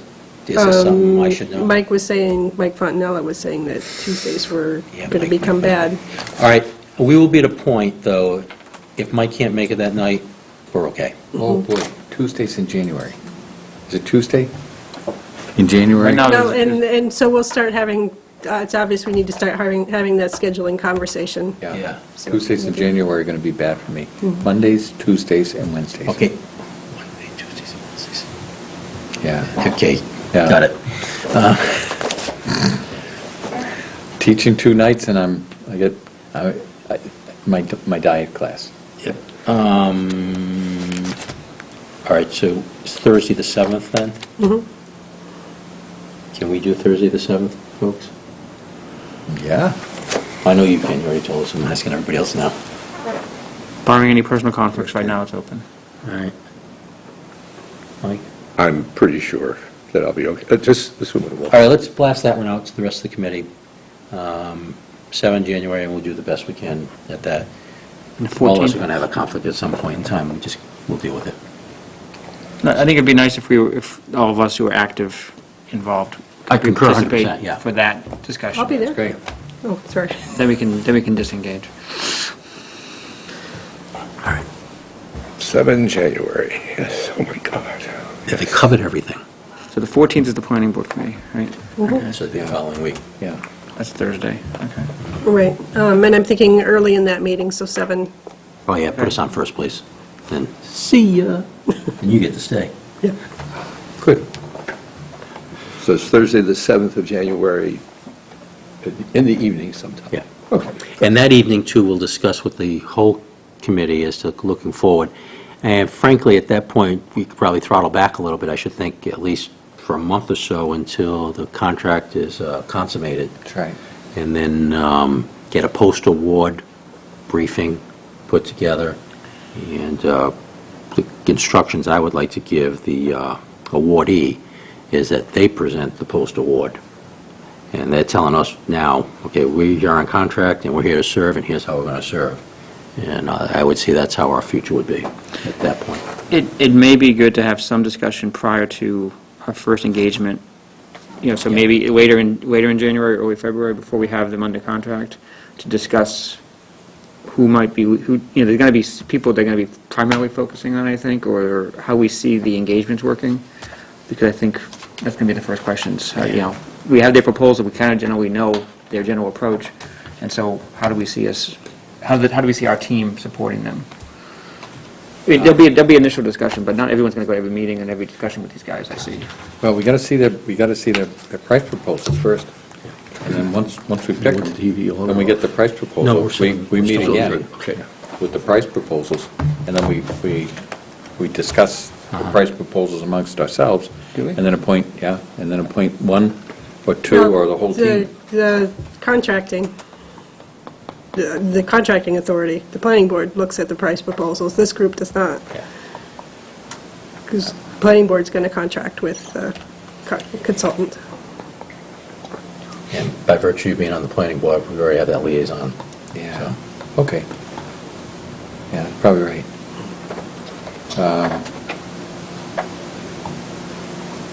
Interesting question, because generally it's a selection committee that works that negotiates the price proposal, but where this is that's a question for Bonnie. Well, and I think that's what Bonnie weighed in on the last time we were together. Okay. Yeah, and I've got no problem. I don't see any issue either way, because we're all have the same goals. Great. Gary, anything else? No, I think any of the firms you pick are going to be fine, honestly. It's a matter of levels of quality. I definitely see differences. Thank you. Don't go any further. Tonight, at least. Mike? I have no comment to make this time. That's a first. I was going to I'll wait till everything's turned off, and I'll let you know how I feel. Aaron? Going through the process this time with a selection subcommittee has been really good. I think we're able to draw in from a lot of different constituencies, things that are of importance to the town. And I think it's been a little tough to get through just because there's been so much work, but I think it's been worth it. Okay, super. Yeah. In closing, I'd like to say to the folks at home that you stuck with us this long, so thank you very much. And I hope we provided value added to you and to the town of Littleton at this point, in that you saw, as Gary said, and certainly Rich already has a thought as to what he may think rises to the top of this cream. But I think that's what we're looking at. Here's cream and which one is rising to the top, indeed. That's a great position to be in. In fact, one of the consultants talked about options, and that as a town we have options. I believe in this process we have options. And being in that kind of a problem, where you can pick from the good and maybe not as good to maybe just a little less than good, is a real good place to be. As we go forward, please participate in this process. As we've said previously, it is your plan. It's the town of Littleton's, it's the residents of Littleton. One of the consultants noted it's not theirs. He pointed to us when he said it's ours. I know he was meaning it's the town's, and that's certainly the position we all have in. So thanks very much.